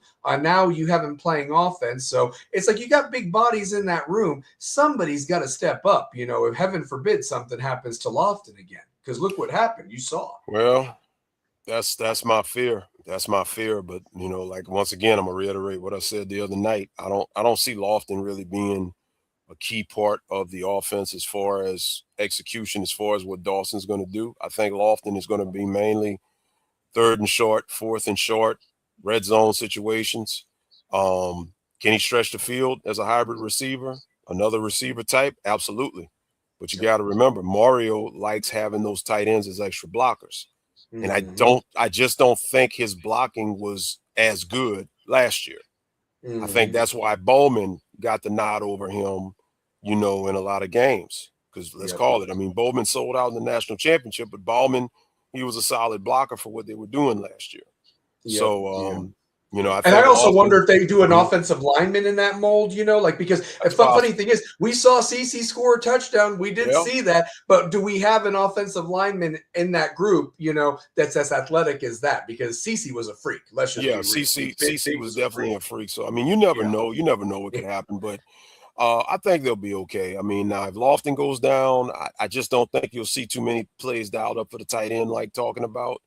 But I think we'll be okay. I think Lofton is going to be more of a bonus and an X factor that you can use rather, as opposed to if he goes down, it hurts the offense because the offense still has too much firepower in other places. So, yeah, we'll be good. Absolutely. Well, let's bring him on. He's been waiting backstage patiently. I want everybody, whether it's live or recorded, give him his love. He's been a friend and fan of the show for a while. He's always welcome to come on. So let's bring him on. Lickerdale, come on to Stallion Speaks. Speak your piece, brother. Welcome to the show.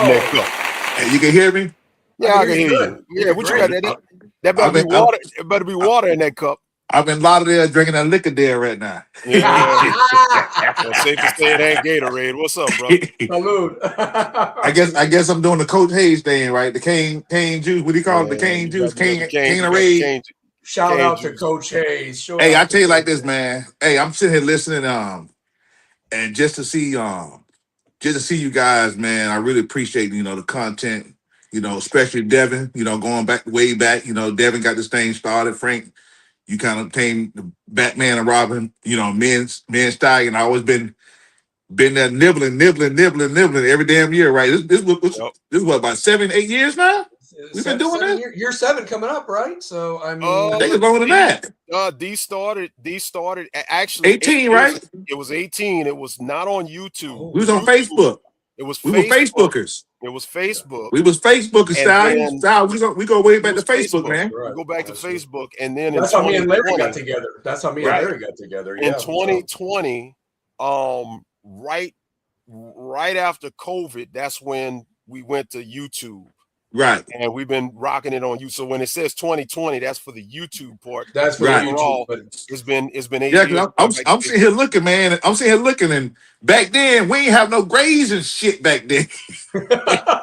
It's coming in my beard now, man. I think Mario gonna slow this gray down a little bit for us. We aged. It's been a rough 20 damn years, honestly, Lickerdale. Listen, I want to ask you something, brother. We were talking. I mean, we can talk about the storylines if you want to talk about that. Obviously, the show was really geared towards the schedule, and we can talk about that. What do you want to talk about, brother? Honestly, so yeah. I mean, it ain't really much to really for me to really touch on. Frank them do a good job every couple of weeks of covering a lot of things, especially when MB5 come on. He really kind of like the cleanup man, giving the ins and outs, much as he can give. I know he probably give you guys a little bit more content because y'all can hold on to the vest a little tighter than probably talking ass motherfucker like me.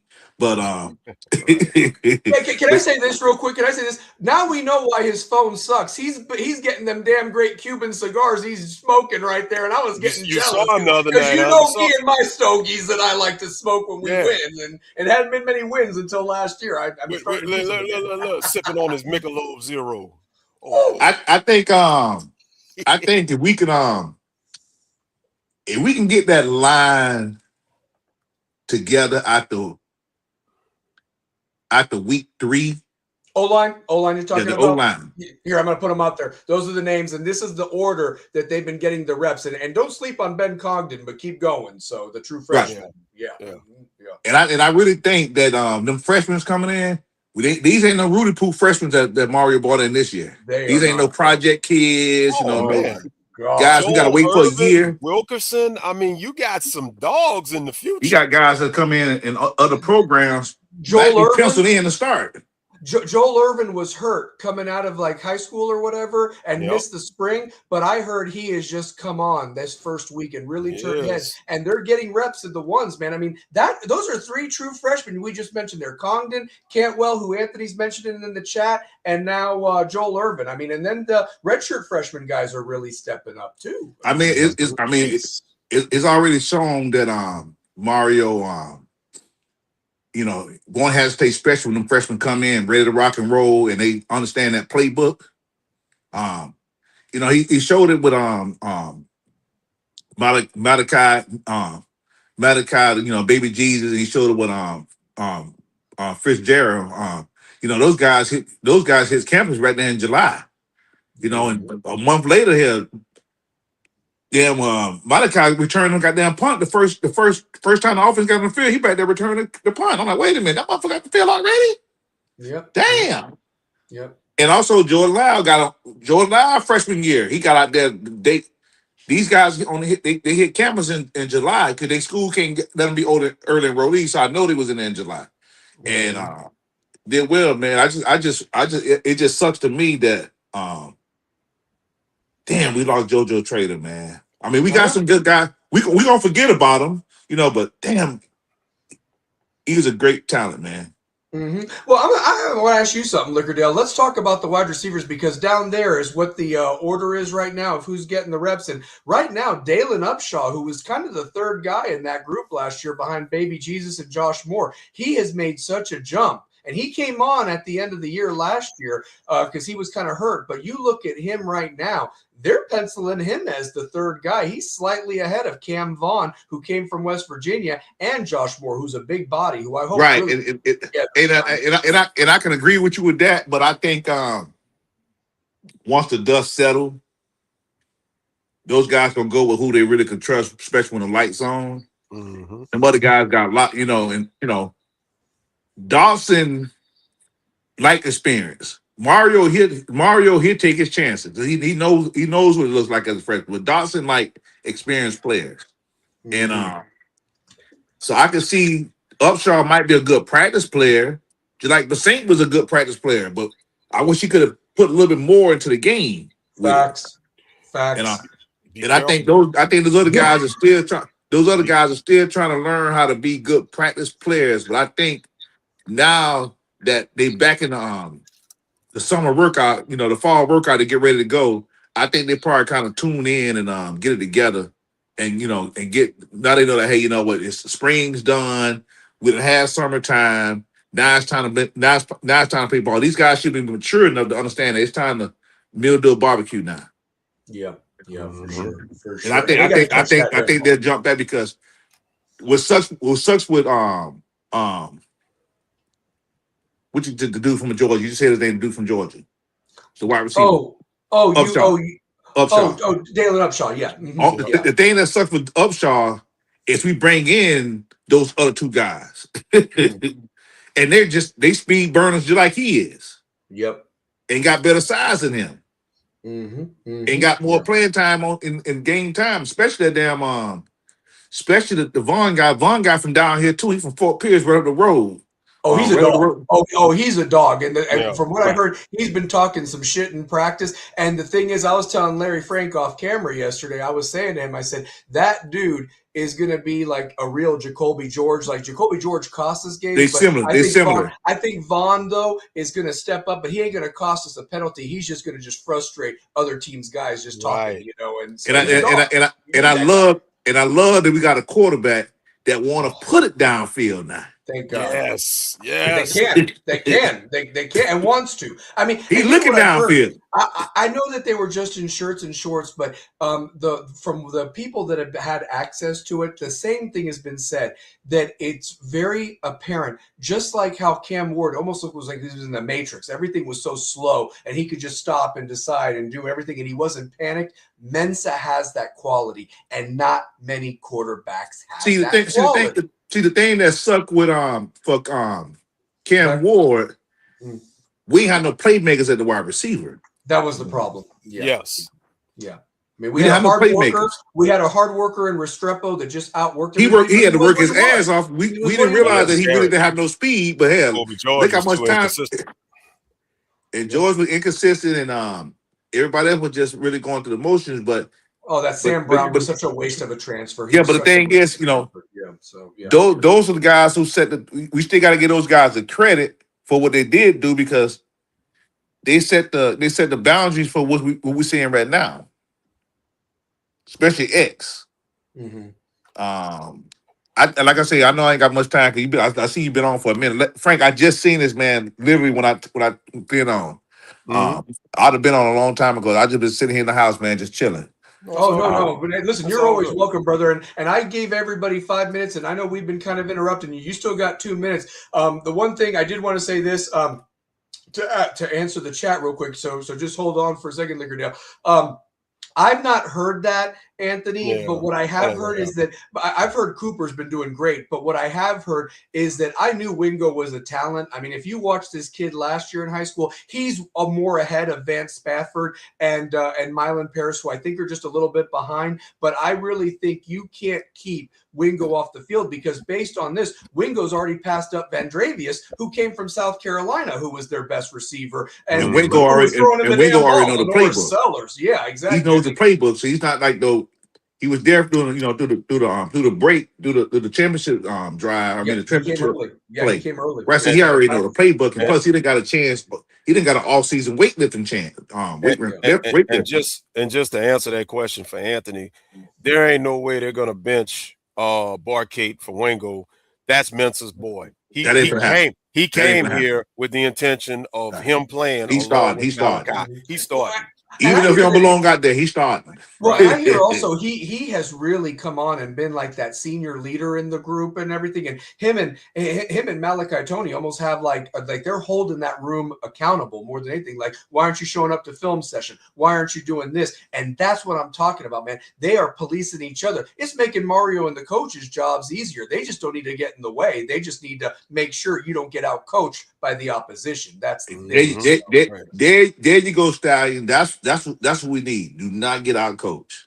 That's right. That's right. Because that's what happened in the championship game. That's what happened. I don't think he will. I think he learned. Because if you go back, as much as it hurts, and I hate looking at it, go back and watch after the confetti was falling. Go back, and I know y'all saw Mario. He was looking stupid in the face. He was watching that celebration on his field, and I ain't going through this shit. He's like, nah, fuck this. We ain't doing this. Hey, especially at home too. Yeah.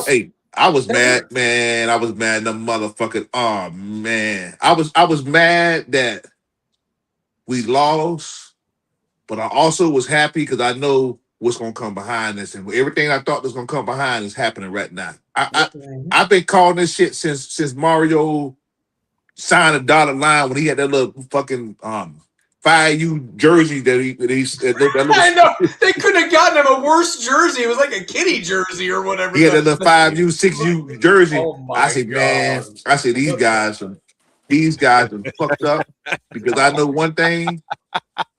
One thing that could substitute a bad coach is your goddamn talent, and we know he can bring that in. Oh yeah, and we know he can develop it all line. we know we can develop an O-line. Real quick, Lickerdale, with your last minute, I do want to ask you: is there anybody on that schedule? And I've got it down underneath. Do you feel that this is a 12-0 team? I mean, 11-1 right now. Vegas has us as over 10.5. Like, so meaning that you basically, do you drop that Clemson game? Is there an ACC game you could drop? I guess they already have us losing to Notre Dame, but I think we surprised some people November 7th. But that's just my opinion. But who do you think could be a problem on that schedule right now? Just looking at it on paper. I like the 10 and over. I like the I'm very favorable with the 10 and over. Notre Dame, it's going to be tough up there in Big Bend. We know they're going to cheat. We already know that's going to happen anyway. That's why I said what I said. How are the games going to be called by ACC refs? Right. And who's going to be up there calling that? Is that the Big Ten or SEC? And are they going to want to screw us over? And the thing is, Notre Dame brings back a lot of talent, and they got a good ball coach too. Yep. They got a good ball coach too, and they do very good. They do very good in recruiting, but I don't think that they trenches. They ain't got the coach to develop the trenches like Mario doing it. That's what's gonna hurt them. They got everything else, the trenches, but everybody can't develop those trenches like that.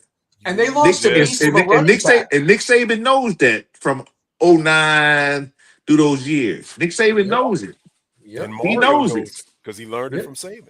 He did. He knows it. Yeah, and guys, listen, they probably have talented backs back there, but guys, let's be real. Love was their whole team, and what was his worst game? 37 yards against us, man. And the other guy, the two backs, they both backs. Both of the running backs. I mean, Notre Dame, it'll be a good showing only because it's at their home field. Yeah. But as long as Miami played Miami ball to that point, the way the trajectory, the way we pitching the season to be, which we will get tested when we go up there to South Carolina, because those guys gonna throw all the kitchen sinks there. They're gonna what is that, Jimbo? Not Jimbo, but Gabo. Dabo. Yeah. Dabo gonna have them boys ready for us. So after that game right there, that's gonna tell me where this team is sitting at. Yep. I ain't worrying about that. Stanford gonna be Stanford gonna wake us up, going to West Coast early, on a Friday night, first game of the season on the West Coast. Mario always ready for the unexpected games. Mario will have our team ready against Clemson. They will be ready against Florida State. They will be ready against who else? Notre Dame. What other team they talking about? We got Louisville this year. No. That's the thing. We avoid Louisville. We and don't have SMU Louisville, SMU, and Georgia Tech. And that's what Larry was saying. We got some of these teams. We got better. We got to see SMU. We'll see them in the ACC championship. That's what I want. I don't too much care for Georgia Tech. Yeah. I want to see SMU. That's what we didn't see, because SMU that came into ACC, they got a lot of buzz right now. They've been. They got in the playoffs as an ACC runner-up 2 years ago. They've been doing their thing now. Yeah. I got to give them credit. They've been doing their things. They've been there, but we got to go ahead and punch them. We got, what is it, BTA? Belt to the ass. Belts to asses. We overseas for all these teams, man. You got to keep in mind, man. SMU, man. That's Devin's boy. That's cut the check, Mr. Rhett Lashley. Cut the check. Back there. I'll say this about Rhett Lashley. I think he was probably the only best thing during those many years, if you think about it. You know what I mean? Like, he was the catalyst that did stuff with De'Aaron King, and he got the best out of Tyler Van Dyke, and then when he left, that's what showed that it was really Rhett Lashley doing that. I don't see how he got so much out of Van Dyke. But see, the thing is, that's how talented our team was. It just was badly coached. Yeah. And barely, our strength conditioning. I don't know how in the hell that we can always, I don't know why we could never keep a good strength condition coach. Being from down here, all these players, we should have former players coming back being strength conditioning coaches. Yeah. I mean, because they remember we used to have guys that would come back from the NFL to work out down there with Swayze and all that down there and everything. All the boys, we all from the same hood, Carol City, man. Kenny Phillips, we all from. Swayze, Swayze, Kenny Phillips, who else? Santana Moss, Yep. they with Sands, number 7 Sands, all upon the same high school, man. Yep. And in Kansas City, where I'm from Kansas City. I'm right there by the stadium. That's where I'm originally from with the stadium, man. You know what talking a little high school football because they're about to start here very soon. It's gonna be a big one down. It's gonna be a big one down here in about 2 weeks. Down here in Fort Lauderdale. It's gonna be a real big one. We still. I forgot what date it is. I think it's the last week, but it's the Florida Kickoff Classic. Basically all the top 10 teams in the nation. They're all playing. It's on that showcase. Yeah. If they want that smoke, they want that smoke. They'll be down here. It's not next weekend, Larry. It's the weekend of the 22nd or whatever. Right. There's going to be games on ESPN all weekend long, the showcase or whatever. And Florida's got to do better because last year they got to put it to them by Bishop Gorman and all them schools out west. But this year, Florida needs to kick some ass. Let me just say this, man. Y'all take care of each other because every time y'all come to Louisiana to take on the mighty Car Cougars, them Louisiana boys send y'all back with an L because last year American Heritage thought they was gonna come down here and we saw them back. Well, you got to think about this too, though. See, the thing is that IMG a few years ago. Go ahead. The thing is that only this is just my opinion. I know there's a lot of people on the chat. People saying people not going to, but they probably think same or difference. But only STA can be consistent with that. St. Thomas Aquinas STA. They the only team that can be consistent with that get down, that get back every year because Heritage, they praying on guys transferring in there like that. Chaminade Madonna. They finna drain out now. Yeah. They half of their staff is at Kansas City right now. And that's what Nick and them at. Yeah. They staffed and went back to Kansas City where they originally on the internet. Where they was originally at before they went to Chaminade. Now they back there. So Chaminade they finna fade away. Real quick before you go, because I know you're down there. Why do you have any intel on why Amir Sears transferred from West Broward to Columbus? Columbus? Really, I don't really know the kid, and I ain't really into the high school like that. But my assumption is to be on a bigger stage. Okay. Yeah, and they've got a team this year, Larry. In fact, he already was on Nevin Shapiro's show a couple of days ago. Basically, he done went from Tulane to LSU now. Yep. In so many words, he went from Tulane to LSU. And speaking of STA, Columbus plays Bishop Gorman and STA like the first 2 of the first 5 weeks of the season, and he already called his shot. He said, "We're going to beat both those teams and be the mythical national champion, not just Florida State champs." That's what he said. I like it. I'll tell you right now. STA, I got some good friends over there, especially in the leadership positions over there. They command well from their staff all the way down to, from the administrator all the way down to the coaching staff down there. And STA, man, they got the number 1 lineman in the nation on the team. Mm-hmm. they got the receiver. They got homeboy with his son to play for the Cowboys. I forgot his name right now. Play for the Cowboys running back. Julius Jones Jr. He's been a dog ever since a freshman. He's just finally to that 12th grade now. He's been a dog already. Mm-hmm. He's the man to be a dog. Yeah. And they got a good defensive backfield. They got STA is loaded. When y'all say SBA game, they start talking about STA. Remember what I say? They are fucking loaded with D1 prospects. And when I say D1 prospects, I ain't talking about no low 3 stars. I'm talking about like mid to high 4-star players on the team. Like going to the big Power 4 schools. Right, going to the real schools, not just no real shit. So makes sense. It's going STA. I think STA will probably be the better team down here. I mean, Kansas City will probably tell them to put up and shut up when they cover that because Kansas City has a lot of team. They got a lot of time on their team, but all these guys been put together. We know how the dream team is. Either dream team, mildew, or barbecue.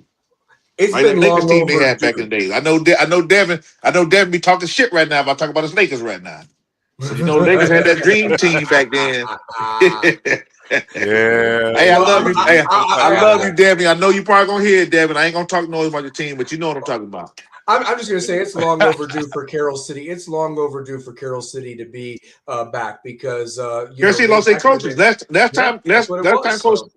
time Carroll City was strong when they had this coaching staff. They got back on the team because the thing is when what the dude named the back of Lamar Jackson, Henley and Brandon Moss. Remember Moss played running back for with the coach the team out there that y'all always beat Mario them all the time. Utah. Yeah, remember them guys? Those guys played at Utah together. They played at a team called Hollandale down in right around the corner from Chaminade. Mm-hmm. And once those guys left, Carroll City had some issues on as far as the program. Mm. So they all ran to Chaminade, and they almost stacked 3 teams into one to a point. At least the heavy talent. Because Jeremiah Smith, all them guys from Carroll City. They're not from Broad County. That's how they all ended up on Chaminade Madonna. Right. So all those guys from Carroll, all those guys from Miami on that team. Wow. They all could have been playing for Carroll City. Easily. Well, Kyle, I love you, bro. I'm gonna just tell you like this, man. Good luck, man. I wish I could be down there to watch Florida because I hear about Northwestern and Central, and I know they go through their rotations. Edison, and I don't know. Booker T. Washington for a while there too. All of them, but the thing is, this the SEC down in high school, man. Yeah, every weekend you get your ass whooped down there. Y'all eat each other. Y'all eat each other out down there. When y'all get a worthy opponent and y'all want to come to the mighty state of Louisiana, send somebody up there. We can bust their ass and send them home again like we always do. I give it to you, dog. And my boys from Texas, they talk that same ish too. But like I tell them all the time, y'all schools, and I live in Louisiana. I know. I mean, New Orleans, that's a big city, so it ain't like Texas where your next high school is 10 miles down the road. Right. You got Northwestern, Central, Edison. Those guys no more than 5 miles away from each other. Yep. Well, that's the river parishes. That's like Ed Reed's alma mater, Destrehan, and their big rival, Honville, is only about 7 miles away from each other across the river. Down the river, on each side of the river, you got Lutcher, and where I'm at, St. James. And then you got East St. John, you got St. Charles, you got Riverside. The river parishes in Louisiana, overall, how good all the teams are, though? I mean, overall, how good the teams talking is. About multiple state championships. I mean, St. James, where I'm at, my son and them went to St. James. They went to the semifinals last year, but they were in the Dome in the state championship 2 consecutive years in a row. Destrehan's always been a 5A power. Now, I understand that. I ain't counting them right now, because they're kind of up and down. I understand that locally, but I can tell you this: those teams you just named off, those Miami teams just named off, they probably can go and play on a national schedule like that, like a traveling thing. Or yeah, a lot of the other schools can't do that. I'm not saying that they can do it. I'm just saying the proximity for us with these schools right here, because all of them are right outside the New Orleans area. The only school I'm going to lay money on that I know will do it is Edna Carr, because Edna Carr has proved it time and time again. If y'all ever seen that intro where the players is like da da da da da da da, that's Edna Carr. Like that's the swag they got. Edna Carr busts everybody's ass. And they got the other team's piss going down their leg. Keep going. Yes. I tell you this. Now is Patrick Surtain. That's his alma mater. He was the quarterback at Edna Carr back when I was. Now that team is good, right? Mm-hmm. The nearest good team around in that area from that, where's that at? Located at? How close is the nearest? North Louisiana. North Louisiana. How what's the distance from about 4 hours, about 4.5 hours. See what I'm saying? Yeah. You got all these teams in the melting pot right next to each other that's beating each other ass every fucking day. Yeah. On the field and off the field. Yeah. I got you. Yeah. For sure. Some of these cats getting in trouble going to jail for fighting these guys on a weekly basis. You know, but anyways, I get that. hey, thanks for letting me come on, man. I know Oh, it's kind brother, of late. you're always All the welcome. time. Please And come back I'm gonna next make sure week, man. I'm gonna make sure I click onto this Stallion and get you the algorithm on my YouTube and press up the likes. Even hey, I might go on some of your old shows and share that shit a few times to make sure it Please, get it going. please, dude. Some of your Please old do shows from last anything, year. anything, dude. And we appreciate you. Welcome. And we're going to be on Sunday nights, 8 o'clock until January, whatever, when we host this damn 6th national championship in 26, baby. Frank, That's what I'm saying. yeah, Frank, So, yeah. you're in Devon talking about coming down, man, this year. I know Melvin wants to do a public a broadcast live on location. Well, that'd be So awesome if you guys something did may that. be in the works. I don't know as of yet, but it's possible. It's a strong possibility. Yep.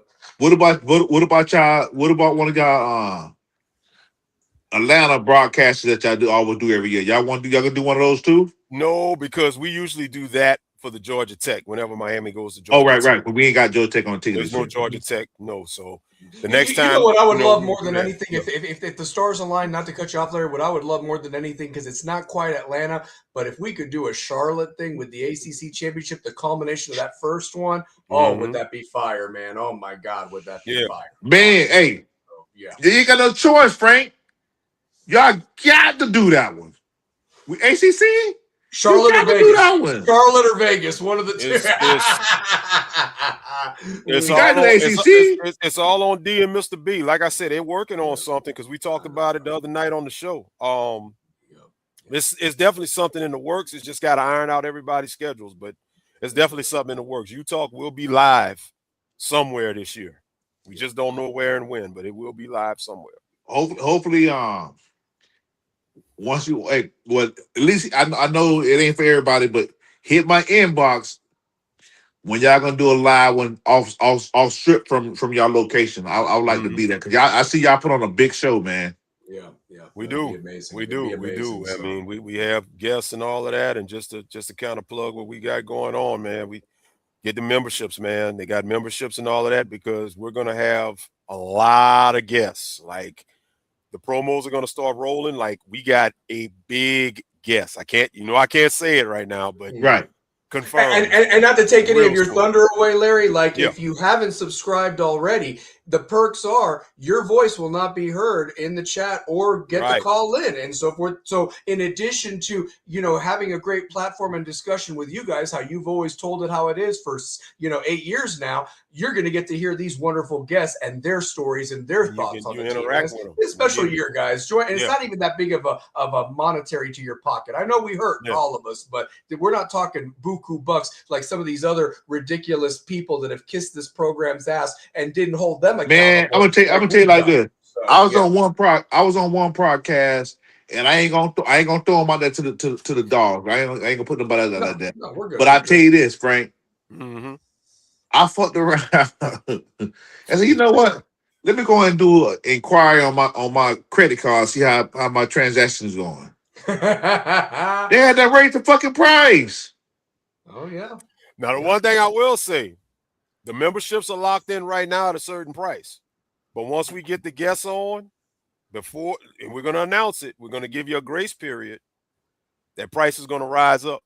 Yep. So if you're going to get a membership, get it now. Now is the time. If you want to know where it's at, go on the U-Talk YouTube page. All the memberships are listed. They got 3 tiers. Well, I've been there for a couple of years. I ain't worrying about that. I've been there for a couple of years already. I already been there for a couple of years already. Yeah, but I'm saying, and you guys are the one that bumped it up, by the way. For sure. Well, next week. Yep, for sure. Next week, Lickerdale. Even if y'all did bump it up, it won't be no problem with me. It's all good, man. Like I said the other night, real quick. Last thing I'm gonna say before Stallion gets out of here. Who else gave y'all Jimmy Johnson, Santana, Chuck Foreman, Mario too? No, we ain't get Mario. Mario never been on the station? No, take it from me when I say this, and Stallion's gonna laugh because he knows the backstory. Mario ain't coming on You Talk, dog. I'm gonna leave it at that. And I ain't gonna Mario say will nothing never be else. on Stallion Speaks either. I'll be honest with you on that. After that brothel comment I made last year. Ooh. Yeah. We love you, Mario, man. Shouts out to Mario, but Mario ain't coming to see us, man. Yeah. Hey, I tell you this. Hey, shout out to Devin. Shout out to Devin. Yeah, shout out to my brother. I don't want to dog Devin out. I know he's gonna play it back, but you gotta trust the process, Devin. With Mario, baby, trust the process. That's it. He does. He does. I just know that Mario ain't gonna fuck with us. That's all I'm gonna say. I'm gonna leave it at that. That's it. Liquordale. That's next my week, homeboy. 8 o'clock. That's my homeboy. He from my crib. Yeah. Yep, no, for sure. Liquordale, please share my shows. Next week, I expect you to be on again, man. We're going to talk more for sure. I will, man. Sunday, right? Sunday, 8 o'clock. Sunday, 8 I got o'clock, you, brother. baby. You bet. So from here on out, we're going 8 o'clock every night. Every week. Till we win the damn national championship. I'm championship. putting my sword I'm putting this sword necklace right in the ground for it, man. Let's do this thing. So yeah. Hey, all right, buddy. Y'all take care, man. I love y'all, man. We booking a national championship. We booking a national championship, man. I'm guaranteeing it. Like Diddy with a shitload of baby oil at one of his parties, man. We gonna damn right. So yep. Thank you, brother. Chris Kane's been waiting patiently on stage. Chris, you ready to come on and speak your piece, brother? Let's give him a warm welcome, baby. Chris Kane is in the house, man. And love and support, brother of mine, man. What's going on, Chris Kane? Man, shit, boy, look here. I went ahead. I was waiting. I went ahead and got me some food from Longhorns. But now I had to wait up in there. Had to went ahead and got me a couple of drinks. Ooh. Got me some Long Island top shells, baby. I love it. Lit, baby. I'm good at lit, boy. What was on the menu from Longhorn? What'd you get? What steak did you get? So. Oh, you know what? I wanted a steak. I wanted me a ribeye. I outlawed ribeye, but I changed my mind. I wanted me some ribs. Oh, their ribs are good. Their ribs are good. So very good. Oh, yeah. So, very good. You can't go wrong. I fucked around and I had to go back there because I fucked around and paid for my Long Island, but didn't pay for my food. Oh shit. Damn. I just got back to the house. I was a bitch, but I don't want to be bad for my favorite place. No, you don't need them laws coming look for you either. No, exactly. Especially when you got money in the account for you to pay for this shit. You know what I'm saying? It was just a miscommunication. Exactly. So well, Chris, I went ahead.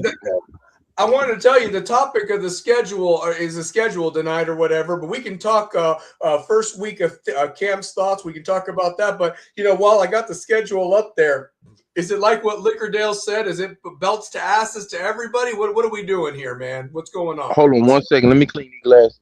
No, you're good. You're good. Larry, one thought that I was thinking about is how exciting is it that, that we've established those pipelines again with the schools that Liquordale mentioned, because, let's be real, man, we severed a lot of those pipelines when we got rid of those coaches in those latter years of Coker that had those ties. And, Mario really had to do a lot of repairs there, man. We didn't really realize how bad that was. Well, you got to look at it like this. I mean, the beauty and the importance of getting those pipelines back at all those schools is that keeps the local talent at home. And yes, sir. It makes Miami stronger, and it hurts everybody else. Notice how with all these Miami players starting to trickle back and stay home at the crib, you don't have that real one dominant program. Alabama was just eating off of Miami players. Yeah, go back to that national championship.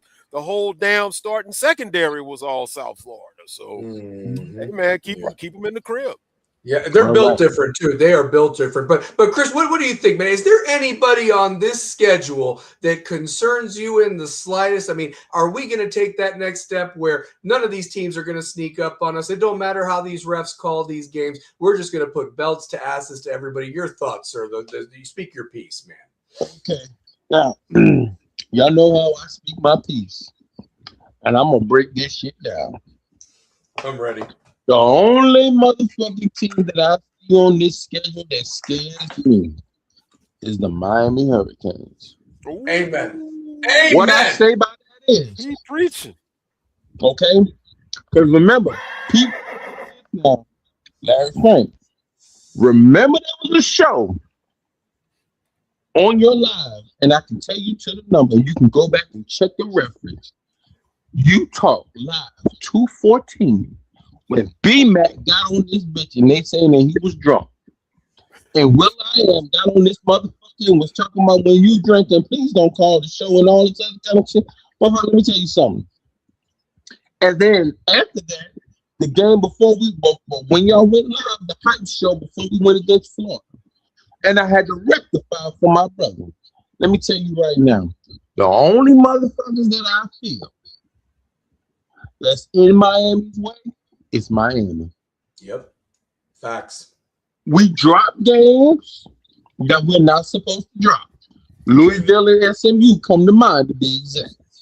Facts. We cannot do that shit this year because we're not going to get the same grace we got last year. Right. If we do beat Notre Dame. Because what if we do beat Notre Dame?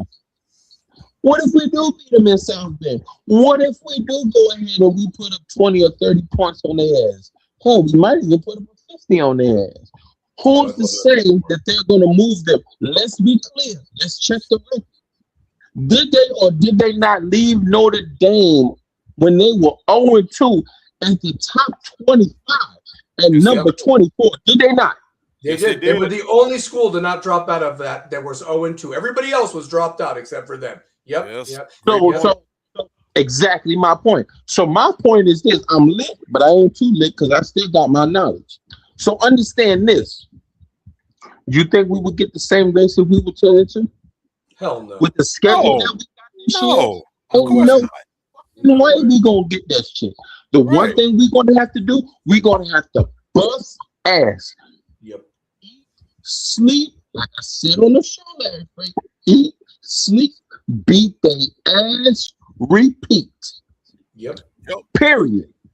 If we drop a game, maybe Notre Dame, maybe. That's a big damn maybe. Right. If we drop, the only ones who can get in the University of Miami's way is the University of Miami. Facts.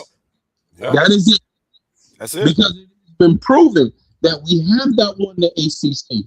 But we wouldn't have gave a fuck if we would have won the national championship. Fuck ACC. You know what, Chris? Let me hit the pause button on you real quick because I got to give you some props. Funny how the only person that can get in Miami's way that you're saying this year got in Miami's way the last 2 years. Yeah. Because 2 years ago, the defense of Miami got in their own way and prevented what probably would have been a national championship because nobody was fucking with Cam Ward and us 2 years ago. And last year, Miami got in their own way in those 2 midseason losses. Unbelievable.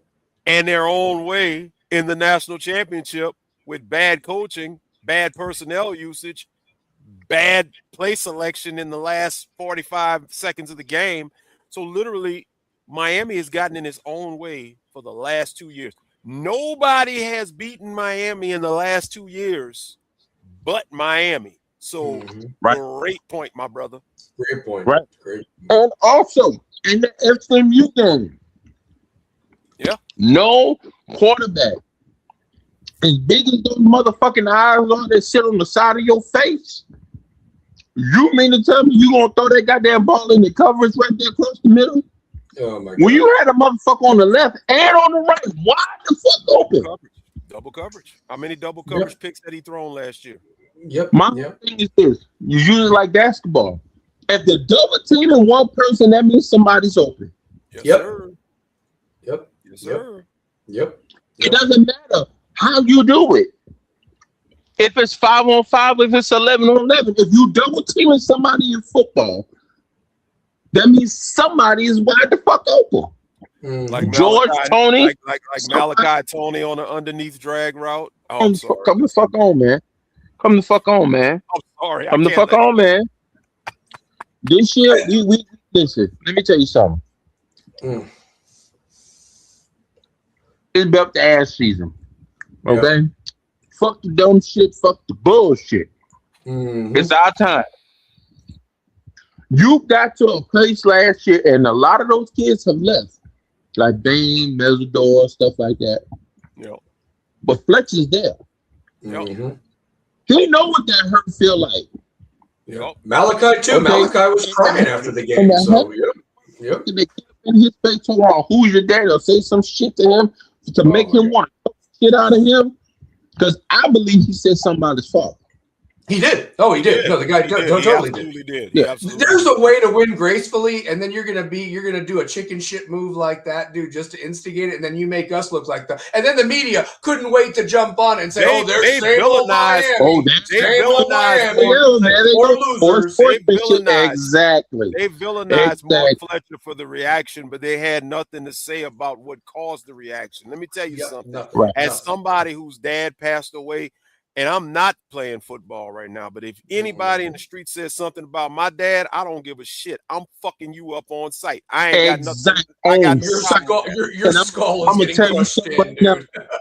I'm gonna tell you something right now, and this is personal. This is off the topic. I lost my father on my wedding anniversary.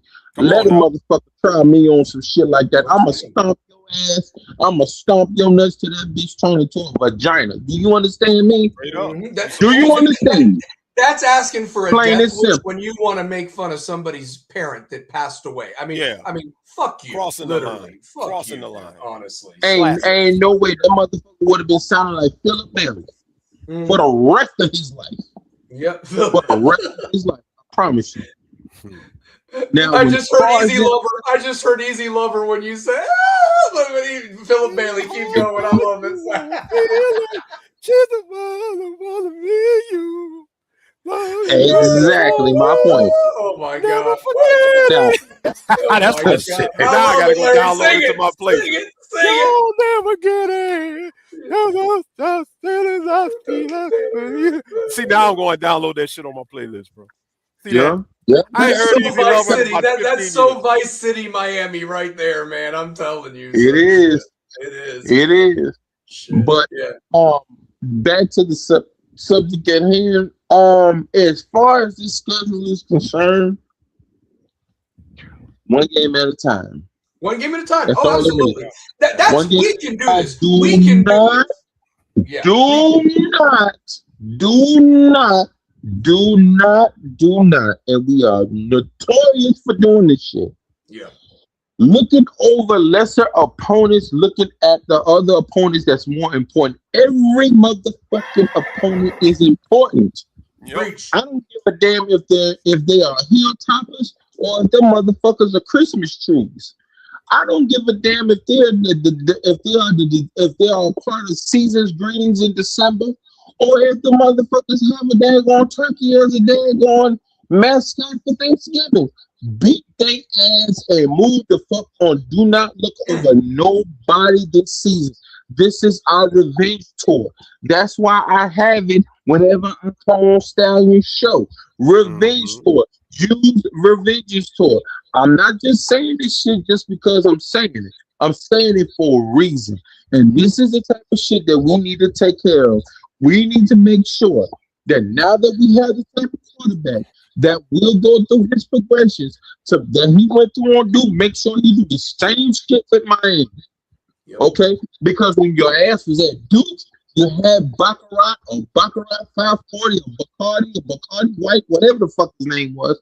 You had him over there. You had another wide receiver. Now you got more weapons. Yep. Yeah. Behind Use you and them. next to you. Oh my God. Well, let me ask you guys this real quick. And Larry, I want your opinion on this too. Let's go real quick to that offensive line again, because that's going to be the topic. Markel Bell's about to start. CC's going to start. We lost some guys. Inez Cooper was solid. But I'm going to say this about this offensive line. Do you think that they and obviously they're going to have to gel, find the right guys, and hopefully stay injury free. But my question to you guys is this: do you foresee them being a better pass blocking right off the bat or a better run blocking? What do you all think if you were to just put like maybe $10 on it or whatever? Right. I had to guess, I'm gonna say better pass blocking because Mensa's gonna get that ball out pretty quick. They Yeah. can literally, come out of their stance, engage the block, and by the time they really get into, the process of engaging and doing what they got to do, that ball will be gone. I think run blocking may be a challenge because the play has to develop. I mean, that's Mhm. having played offensive line. I mean, bottom line, there's a cadence, there's a certain type of count that goes in, there's a certain sequence that goes in, and that's just not something that's going to happen, easily right off the bat. So, especially, running A gap, B gap. If you're running A gap, B gap from the inside out, I'm looking at Rodriguez and conceivably Buchanan on the right side and Sampson on the left side. I mean, they're really going to have to be in tune, uh, in unison, engaging. I mean, and it's just so much that comes off of that, man. You gotta Mhm. your snap count, you gotta have that. If an audible gets called, I mean, you're talking about a unit previously that had 3+ years together. Some of them, 4, but mostly 3 years minimum together. It was almost like you really didn't. All you had to do was just go out there and keep doing what you needed to do. I expect growing pains. I Mhm. expect it's going to happen. As I said before, Mhm. when you replace an established group of offensive linemen, it's not going to hit like that right off the bat.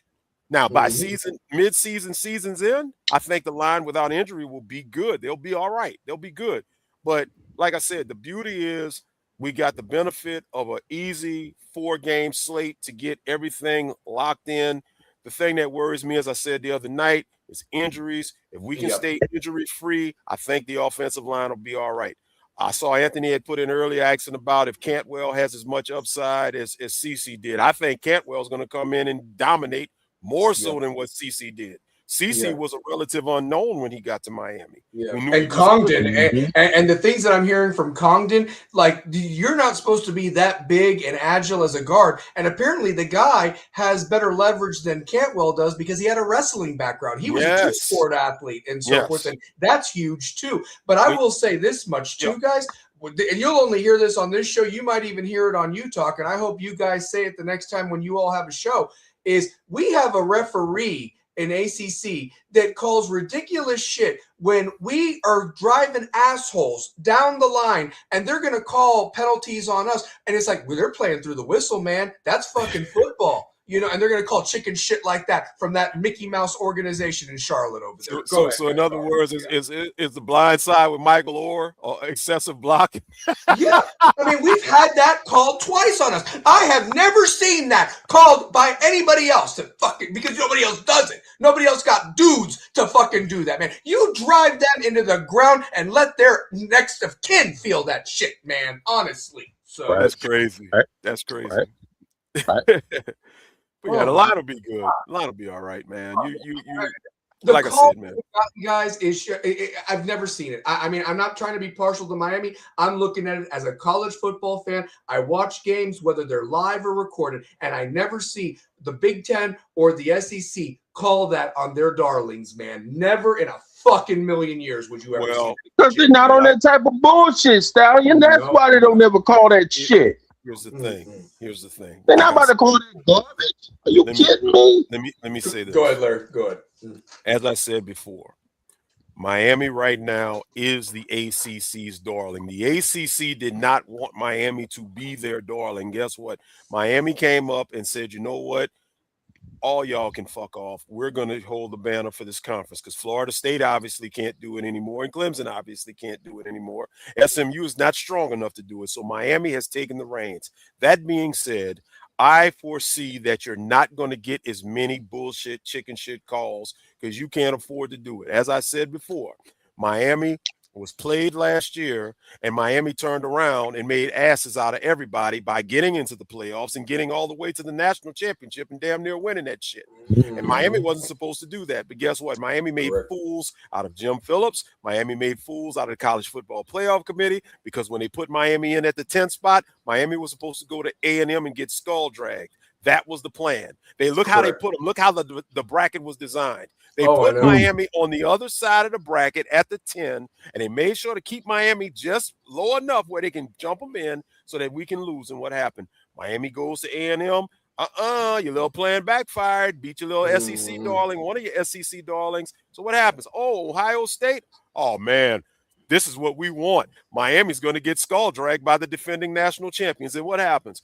Oh well, Miami knocks off and dethrones the defending champion. So what happens now? You have to either get Miami or Ole Miss. Well, guess what? They were going to want Ole Miss, but you know what? Credit Ole Miss for shocking the world and knocking off Georgia, because they probably thought Georgia was going to be in the semifinal to knock Miami off. And guess what? Ole Miss made a fool out of them, and then Miami made a fool out of Ole Miss in the SEC. So at the end of the day, when it's all said and done, I do not foresee, and you got to remember, officiating was called out.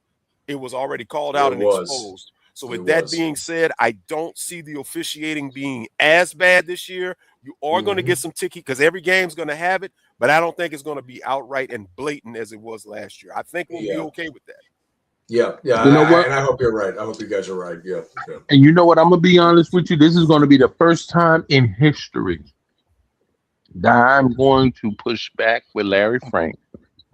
And the only reason why I'm going to push back with that, I agree with you with Miami being darlings.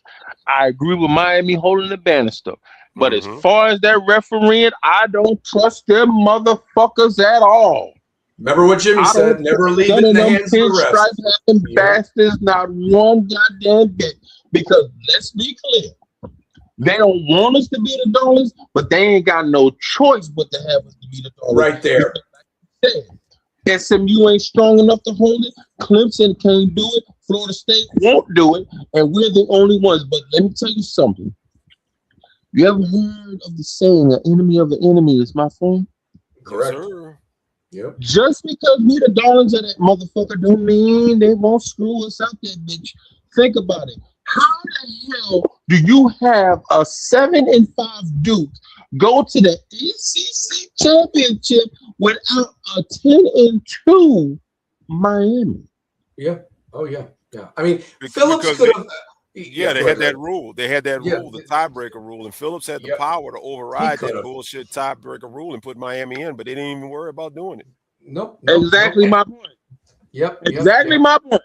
Yep. And you know what they were fine with, Larry? Let's be absolutely real. They were fine because they thought they didn't think Duke had a snowball chance in hell. And look, Darian Mensah and Cooper Barkade said, no, we're gonna beat Virginia. We're gonna do that. They thought they'd at least get Virginia in there, and they were fine with that because that's what a loser conference this is. And let's laugh about something else, guys. Backfired in their face, and it did backfire. And Chris Kane brought up something, by the way, about Florida State and Clemson not holding their weight. How stupid do those two teams look? Had they really gotten to leave the ACC, they would be dog walked by everybody in the fucking SEC. Even North Carolina with their bullshit too would all be dog walked right now if they had left the ACC, man. They'd be the 3 bottom teams in the SEC. I hate to say that. I really do. Maybe a little bit. Maybe Clemson not so much, but the proof is in the pudding, man. I mean, you had a bad LSU team last year beat Clemson. You know, honestly, they were a bad LSU team. They were.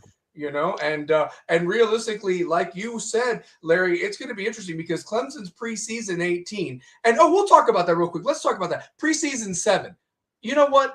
I think that it was so disrespectful to put us there, but I'm okay with it. Gives us a little bit something more to stew on. And as far as I'm concerned, Indiana is the champion until somebody says otherwise, and you put those guys at 6. What has Texas shown at this point to put them above Indiana and Miami right now? Let's just be real. Let's call that what the fuck that is, man. Art Manning. Oh, he took my thunder. Took my thunder, man. That's what it is. That's what it is, man. I mean, that is, man. Like I said, they riding Arch Manning's shaft, man. I don't understand what it's all about. I mean, it's beginning. Offensive line. Yeah. It's beginning. Has everybody seen the clip of Cam Coleman with the one-handed grab in practice and talking about it's unbelievable out of work? I looked at that shit today. I said, here we go. It's beginning, you know.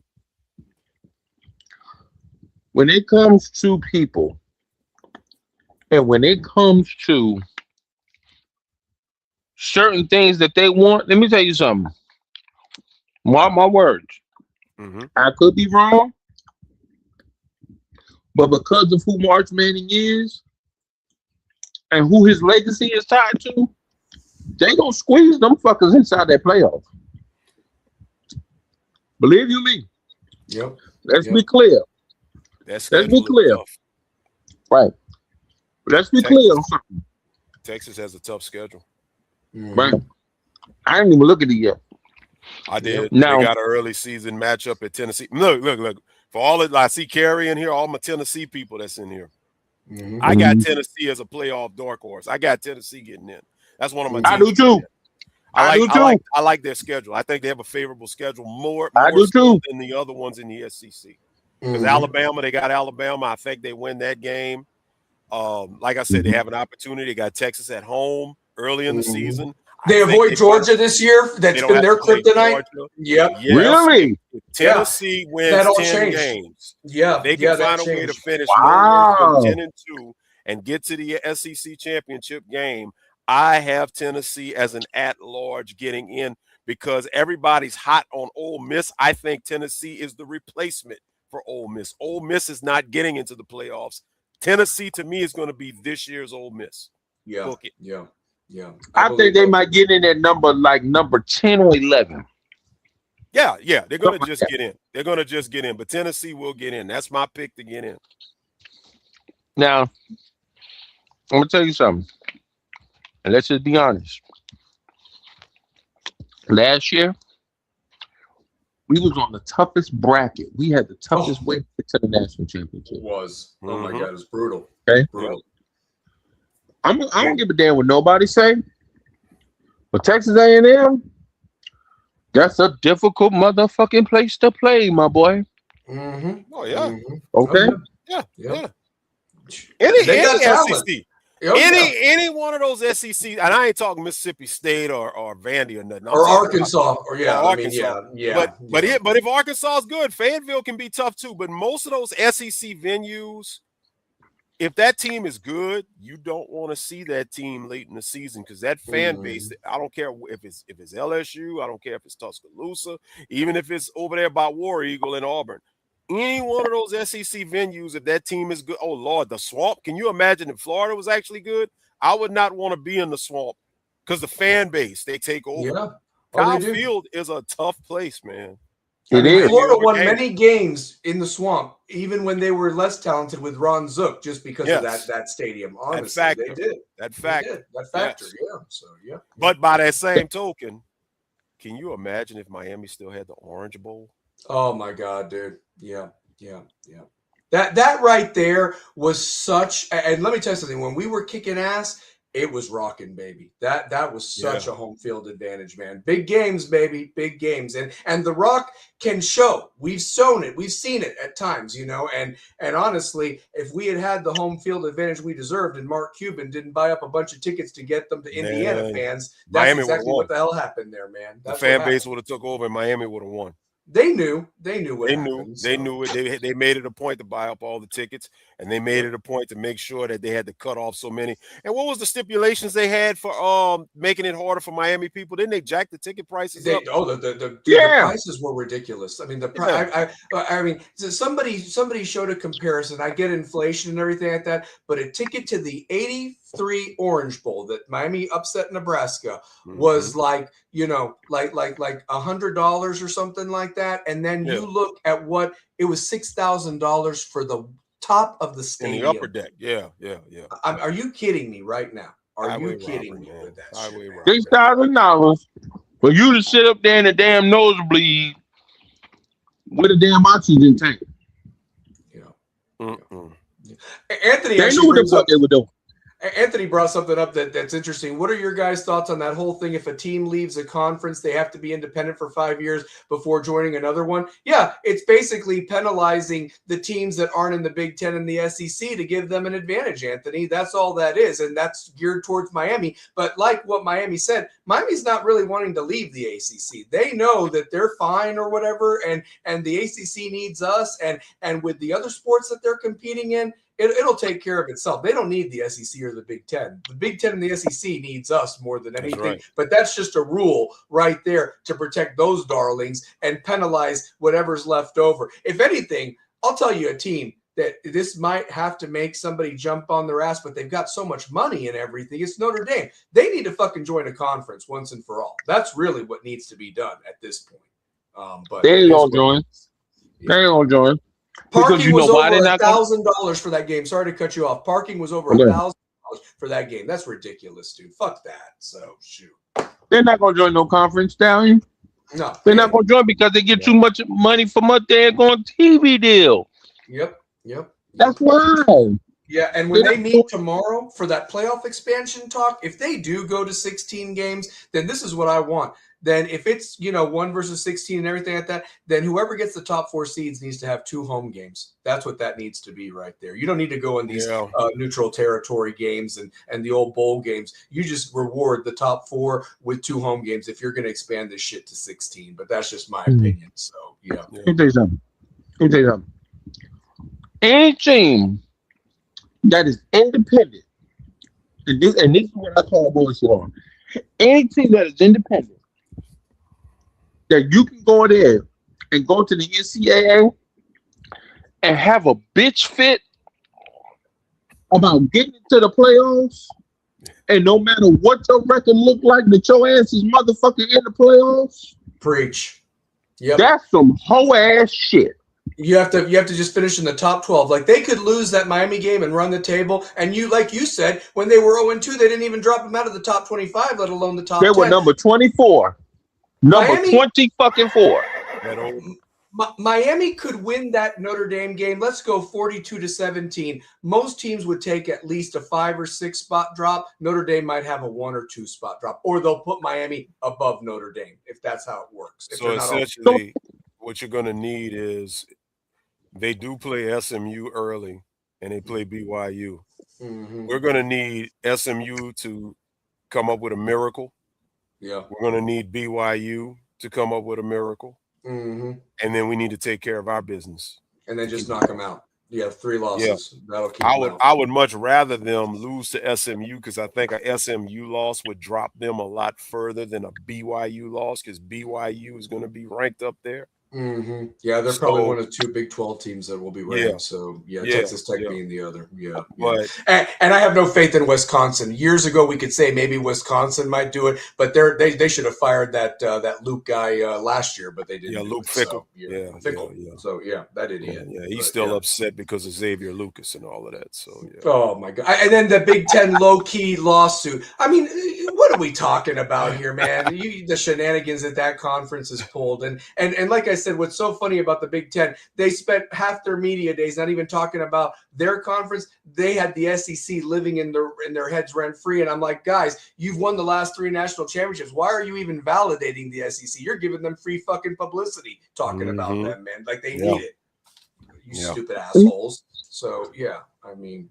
Put this on your brain for 1 second. Suppose Notre Dame does go 9-3. Mm-hmm.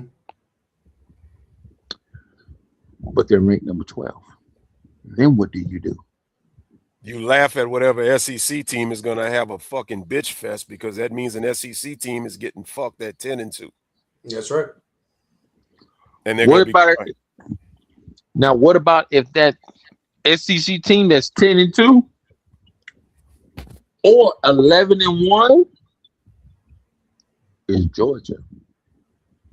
Well, Georgia's going to be in the SEC championship. That's the one thing about it. Georgia. They are. Yeah, Georgia is going to be Georgia versus either Tennessee or Texas. Or Texas. Hey, I'd say Texas A&M. I think A&M takes a little bit of a step back. Yeah, they have to replace 4 of their 5 starters on offensive line. They're kind of like us. Oh, yeah? Offensive line. So I think they take a step back. Yeah, and they didn't even didn't have like the depth we had already established. And look, they were talking all that shit too. And look what Ruben Bain and Akeem Messidor did to that badass offensive line that all got drafted or whatever. Yeah, like that. They ain't did shit, man. Bain fucked their ass up. Reed was on his back most of that game. Yeah, Reed was on his back. The SEC, in my opinion, is going to get 4 teams in. They're going to get the SEC champ gets the automatic bid, and you're going to get 3 at-larges. The Big Ten is going to get 3 teams in. That's 7 spots. You got Miami with the ACC champ is 8. BYU is Big 12 champ is my pick is 10. Notre Dame probably Notre Dame gets the 11. and the G5, who I think will be Boise State. Boise Yeah. State looks strongest of everybody. Yeah. So then there's that one spot left for somebody. So at that point, so, Now, hold on 1 second. Let's be clear. Let's not forget the Pac-12 has rebranded themselves now. Pac-12. A lot of them teams that was in the Mountain West have joined the Pac-12 because it was the Pac-2. Remember that? Yeah.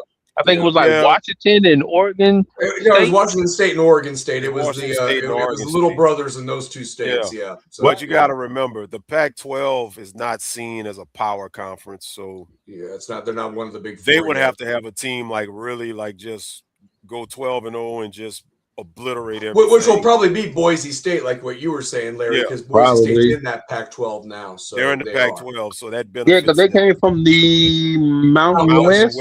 Mountain West. Yeah. Okay.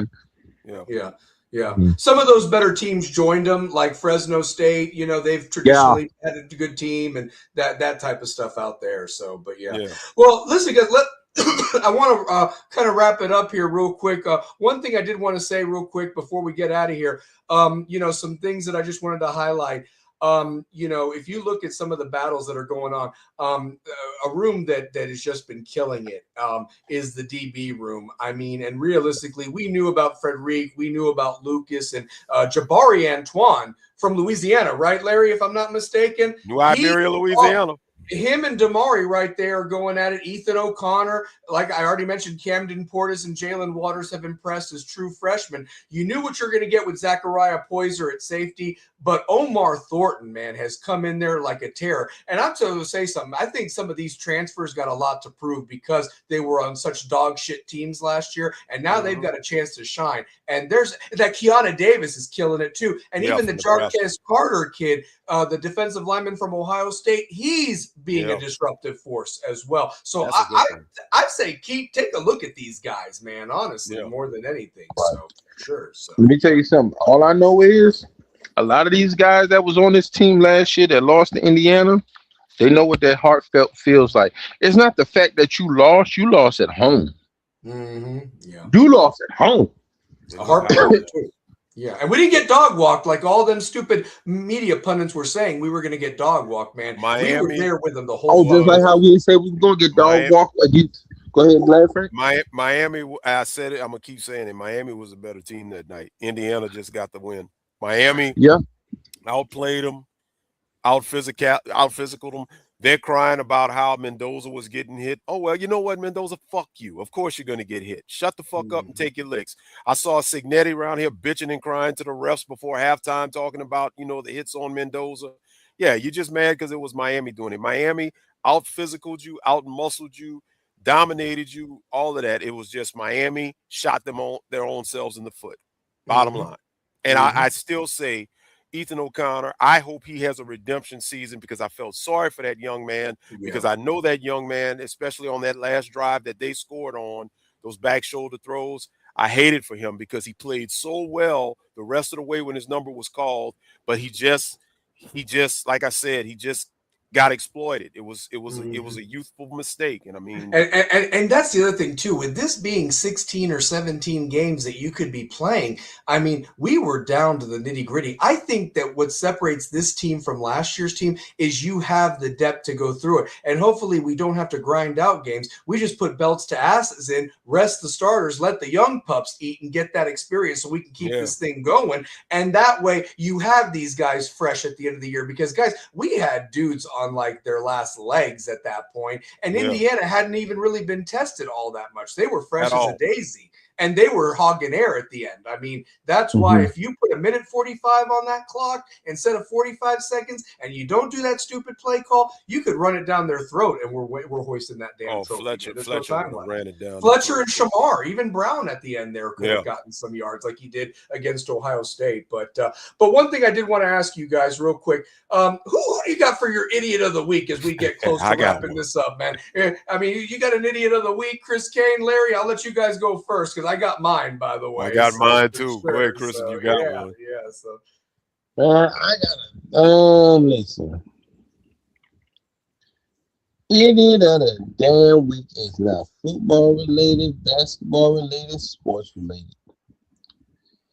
It is that damn Dame Dash coming out with that loose tooth dumbass video that he got out right now.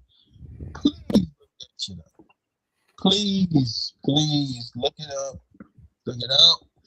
He's making us look bad everywhere. Matter of fact, he's from Harlem. I'm from Harlem. He's not making me look bad. He's making himself look bad. You sitting around here dancing, doing all of this old dumb shit on the on one of them damn hoverboards. Motherfucker, you 60 years old. What the fuck is you doing? One slip, you gone. What are you doing? And why are you doing it? Look up that music video, and then you got the nerve and the audacity to have your lady inside the video. That shit was worse than daggone Smokey Robinson having a video about the daggone drugs. Oh my God. It was bad. It was bad. If y'all, I know y'all don't know what I'm talking about. Please look that video up. And you will see what I'm talking about.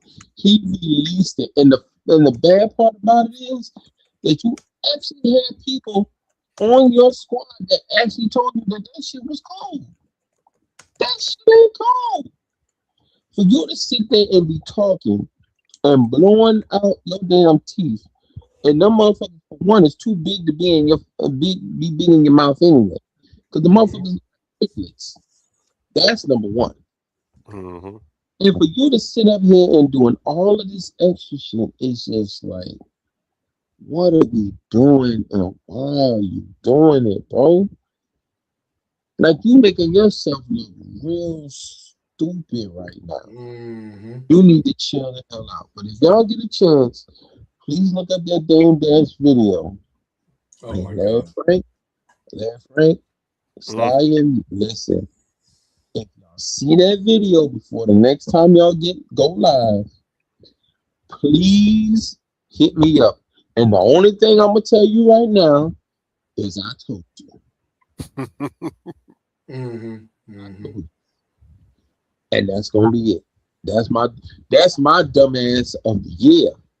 Mm-hmm. I got you. Larry, real quick, keep your train of thought. I just want to answer Anthony's question real quick. When it comes to coaching, do you guys feel stability also can cause stagnation in a program because the administration is comfortable with the coach and doesn't want to fire them?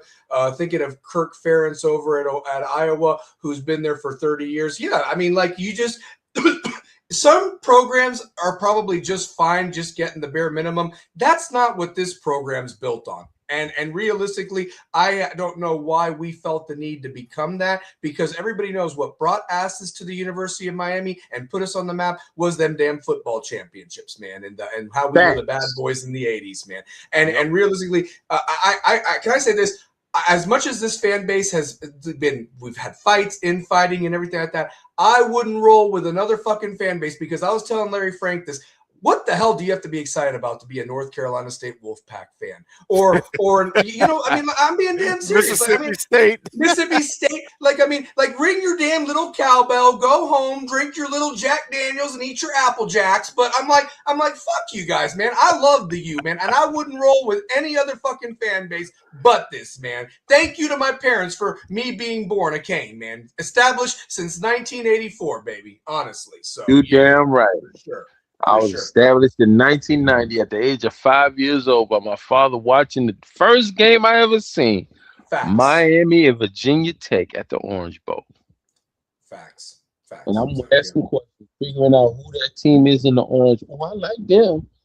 And the one thing he always said, God bless his soul. God bless his soul. And I wish he was still here to say it. He said, I like them. He said, why? He said, I like them. I told him, I said, I like them because you like them. The words he told me, and I will always carry this for this day, and I tell this to my 9-year-old daughter: don't like the Kings because I like them, because I love them. Love them for yourself. Yeah, it's facts. It's facts. So, yeah. Well, Larry, who's that idiot of the week you want to talk about? Because I got one after you. So, yeah. I got co-idiots of the week. I got two. I got one on the field of play, and I got one off the field of play. So let me get to my one that's on the field of play. I want to go back 2 nights ago. I want to go to the WNBA. The Indiana Fever. The game was over. The game was won. Caitlin Clark's stupid, Screech Powers looking ass. They had a 2-point lead or whatever. All she had to do was dribble the ball and just, take the foul, go to the line, blah, blah, blah. So Caitlin Clark winds up getting fouled. She goes to the line. She misses 2 free throw shots that would have iced the game, but I'm not going to hold that against her. Where I get her was they get another crack at it. So instead of her just trying to get another foul or whatever, she tries to dribble. She tries to pass it. So she tries to pass it. Asia Wilson blocks it, kicks it out. I forgot who my girl was that hit the miracle 3-point shot for the Aces, but she winds up hitting the shot buzzer beater, and the Fever lose the game. So Caitlin lost the game twice. So Caitlin, you are my first idiot of the week. Powers looking bastard. Okay, so let me get to the big idiot of the week. So Okay. Chris, you might have heard this, but for those who may not have heard, the Breakfast Club. All right, we all know how the Breakfast Club, the morning radio show with Charlamagne, the guy DJ Envy, and all of them is. So this past week on the Breakfast Club, there was a report. There's a singer named Eric Benet. Chris, you know Eric Benet. Eric Benet, yeah, he's laughing because he knows where I'm going with this. So Eric Benet goes on to say that if you, when you, okay, I got to be clean because this is YouTube. You're good. When you clean yourself as a man and you take your wash rag and you go back there in the crack, you get up in there. Fucking done. I'm done. Gay. He said you're gay if you do that. So it raised a debate on the panel about, are you gay if you properly wash your ass?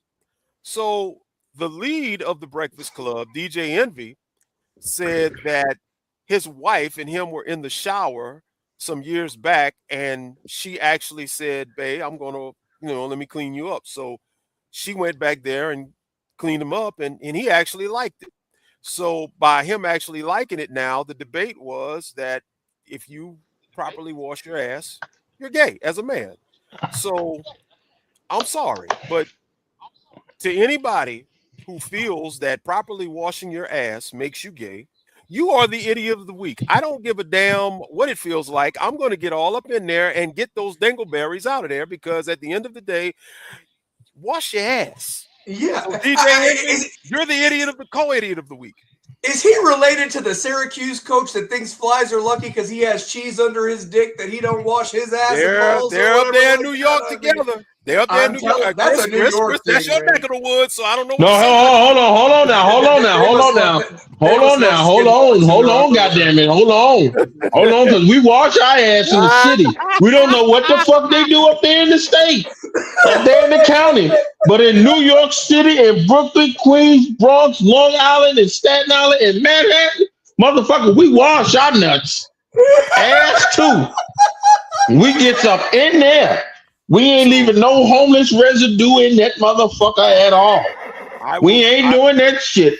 So my parting words, man, is a if I just stay from the city, damn that. Public service announcement. My parting words of the night to all the fellas watching the show: please, properly wash your ass. That's it. That's a must. What the fuck? What the hell? I'm gonna sit up there. You're not gay if you do. Oh. So you mean to tell me I'm gonna put on crown skin, right? I'm gonna put on that crown skin or that pheromone skin. Yeah. That rain. So I got that rain. So you understand, Larry Frank? You understand? So you mean to tell me I'm gonna put that on and be sitting there and smelling like shit chips? Got shit chips all in the ass because I ain't want to get up in there. Motherfucker, I'm gonna clean my ass. Yes. Okay. You need to wash your ass. I mean, honestly, like I'm cleaning it. I got. You know what? You know what? Not to cut the conversation, but The Rock got some new body wash out there. As a matter of fact, you know what? Matter of fact, I'm gonna get it. That shit is so damn good. Oh my god. Dwayne The Rock Johnson got some body wash or whatever. Like another guy from the U. So look at that. Papa Tui? Is that what it's called? Papa Tui. Papa Tui. Yes. Go get some of this shit. And he got some of this. He got tattoo balm. He got all that kind of stuff. But the body wash that he got, let me tell you something. changed my life, man. That's nice. That's nice. That shit smells great. And put Well, on your body butter and go on from there. Cleaning your ass is a must. I got two idiots of the week. By the way, number one, we touched on it on this show last week, and I don't think it really made national news. But I don't know who the asshole was at CBS Sports that thought it was a great idea to put Brian Kelly in the studio for their boring ass games that they show. I mean, what the hell will Brian Kelly tell you that you don't already know if you're a true football fan? I mean, did they want to drive viewership even more to ESPN? I thought they had turned the table, taking the UFC contract. It's abysmal that they let the SEC thing go. But you put Brian fucking Kelly in the studio. Are you kidding me right now? Who was that idiot? Number one. Crazy. And number two, I'm going to tell you this, going back to, so I can tie it all the way back to the beginning of the show of why we were talking about the schedule. If there's a team that deserves a belt to ass more than anybody, it's on Halloween with the North Carolina Tar Heels, because we owe them one of how they clown time up there. And I hear about this Bill Belichick's son taking a leave of absence, because he's just having some mental health issues and everything like that. Well, yeah, because his stepmom is now 24 years old and younger than him or whatever like that. That's number one. But seriously, what a dumpster fire. And this is supposed to be the coach in waiting that North Carolina signed their soul over. And, this is going to be a top 5 school. I want to put them in the grave on Halloween, man. They don't have to worry about ghouls and witches and goblins and vampires. Put them out of their damn misery and that gold digging bitch. Honestly, that's what I want more than anything. And I want Heather Dinich front center there for that game, honestly. So that's what I want more than anything. So, yeah. Yeah. Heather Dinich. So, yeah, man. I mean, yeah. I don't think much of Belichick anyway. Oh, no. I don't think that much of him anyway. I mean, you screwing a girl that could be your granddaughter. Oh, dude, it's You're a pervert. I mean, you're a fucking pervert. Listen, that girl, she literally comes up to him and is like asking for her allowance. I feel like that's really what's happening, and he can't even concentrate on the games. I mean, what a dumpster fire! And that was one of the schools that wanted to leave the ACC to go to the SEC. For what? For what? We all know basketball's always been your bread and butter. Why would you go to that conference? Honestly, man, you can run Tobacco Road. Come on now. So that'd be the dumbest move ever. It would be stupid. It would be. So that would be the dumbest move ever. I want 60 points on them. I mean, I want to beat everybody 60-0, but I'm just saying on them, I hope Mario just keeps it going, and and then even the backups just want to just keep laying it on their ass, honestly, for what happened 2 years ago. I can put it to you like this, Stallion.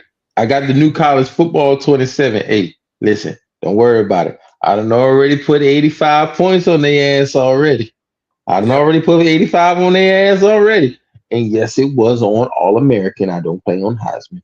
I do play All-American because All-American from this year is Heisman of last year. Everybody knows that. Everybody knows that. But I will tell you this. This year's game is a little bit different. It's a little bit more, realistic. But I will say this. We owe them. Because the way they disrespected us in the Rock. I don't give a damn about the other losses that we had in North Carolina. I'm worrying about the loss that we had at the Rock.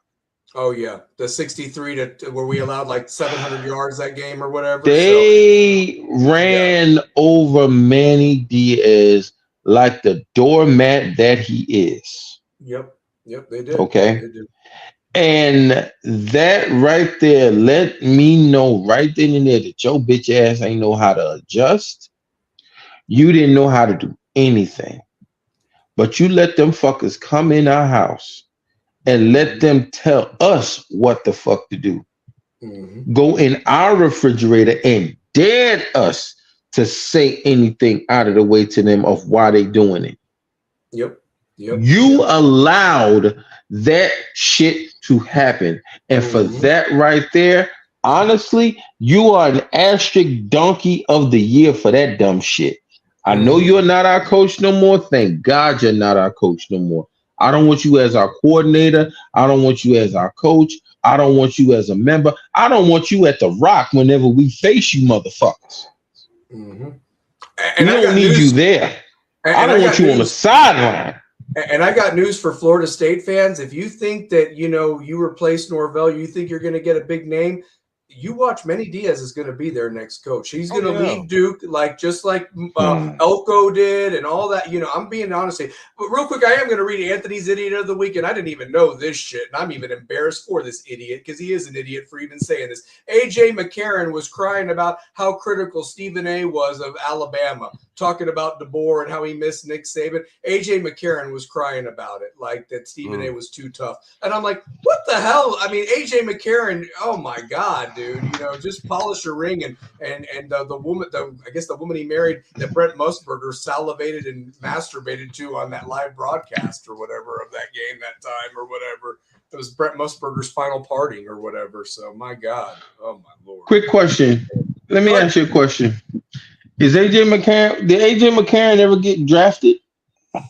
I think he did, and I think he was maybe in the league for a year or two on the practice squad, but he never got any meaningful reps in the NFL. So basically, he's another. So basically, what did he do? He just won a national. He was just a guy that ran the was a placekeeper. He just made sure that they did what they needed to do. Okay. See. That's my point. Thank you, Stallion. See, that's my point. I'm sick and tired of these motherfuckers from Alabama sitting here talking shit about what their players have done in college football, but cannot transition that shit over to the NFL. Because there's only been a few that have actually been able to do what they've been able to do in the NFL. For instance, Najee Harris. Yeah. Okay. Derrick Henry. Jerry Jeudy. You see what I'm saying? There's only been a few of them. Julio Jones. Right, Julio Jones. I know I'm missing a couple of them. Calvin Ridley has done pretty good. But you're right though. Like what's his name? The one that backed up Mark Ingram that went fourth after all those quarterbacks, he did nothing. So Trent Richardson. Y'all talk all this shit. Y'all talk all this shit about how Bama is dominant and how Bama is this and how Bama is that. Y'all ain't did shit in the fucking league. Explain something to me. How many Hall of Famers do you motherfuckers have in the daggone NFL Hall of Fame? How many gold jackets other than Joe Montana do y'all have? I'll wait. Because I want to know. Mm-hmm. Yeah. How many do you have? And like Larry said, now that Frank Gore's eligible, he's going to be getting his bus next year. I mean, he better. He need to get his. Yeah.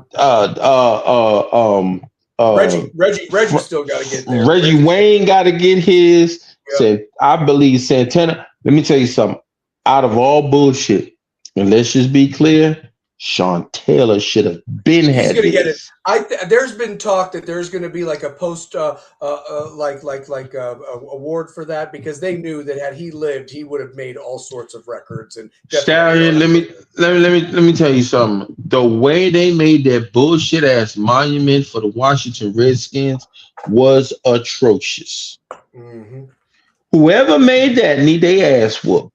Yep. Severely. I mean, I'm putting about a foot turd in their ass for that, because that was ridiculous. Yep. You don't moralize him. You don't immortalize him with no bullshit like that. Yeah. Because that was atrocious. I'm sorry, it was atrocious. It was. And not to him. Talk about Sean and people that didn't even play at Miami that played with him in Washington or whatever. They still talk about the greatness of him, and even players that played against him talk about the greatness of him. That's how much respect was on that name. So Exactly. And then you had an ass clown like Mike Wilbon.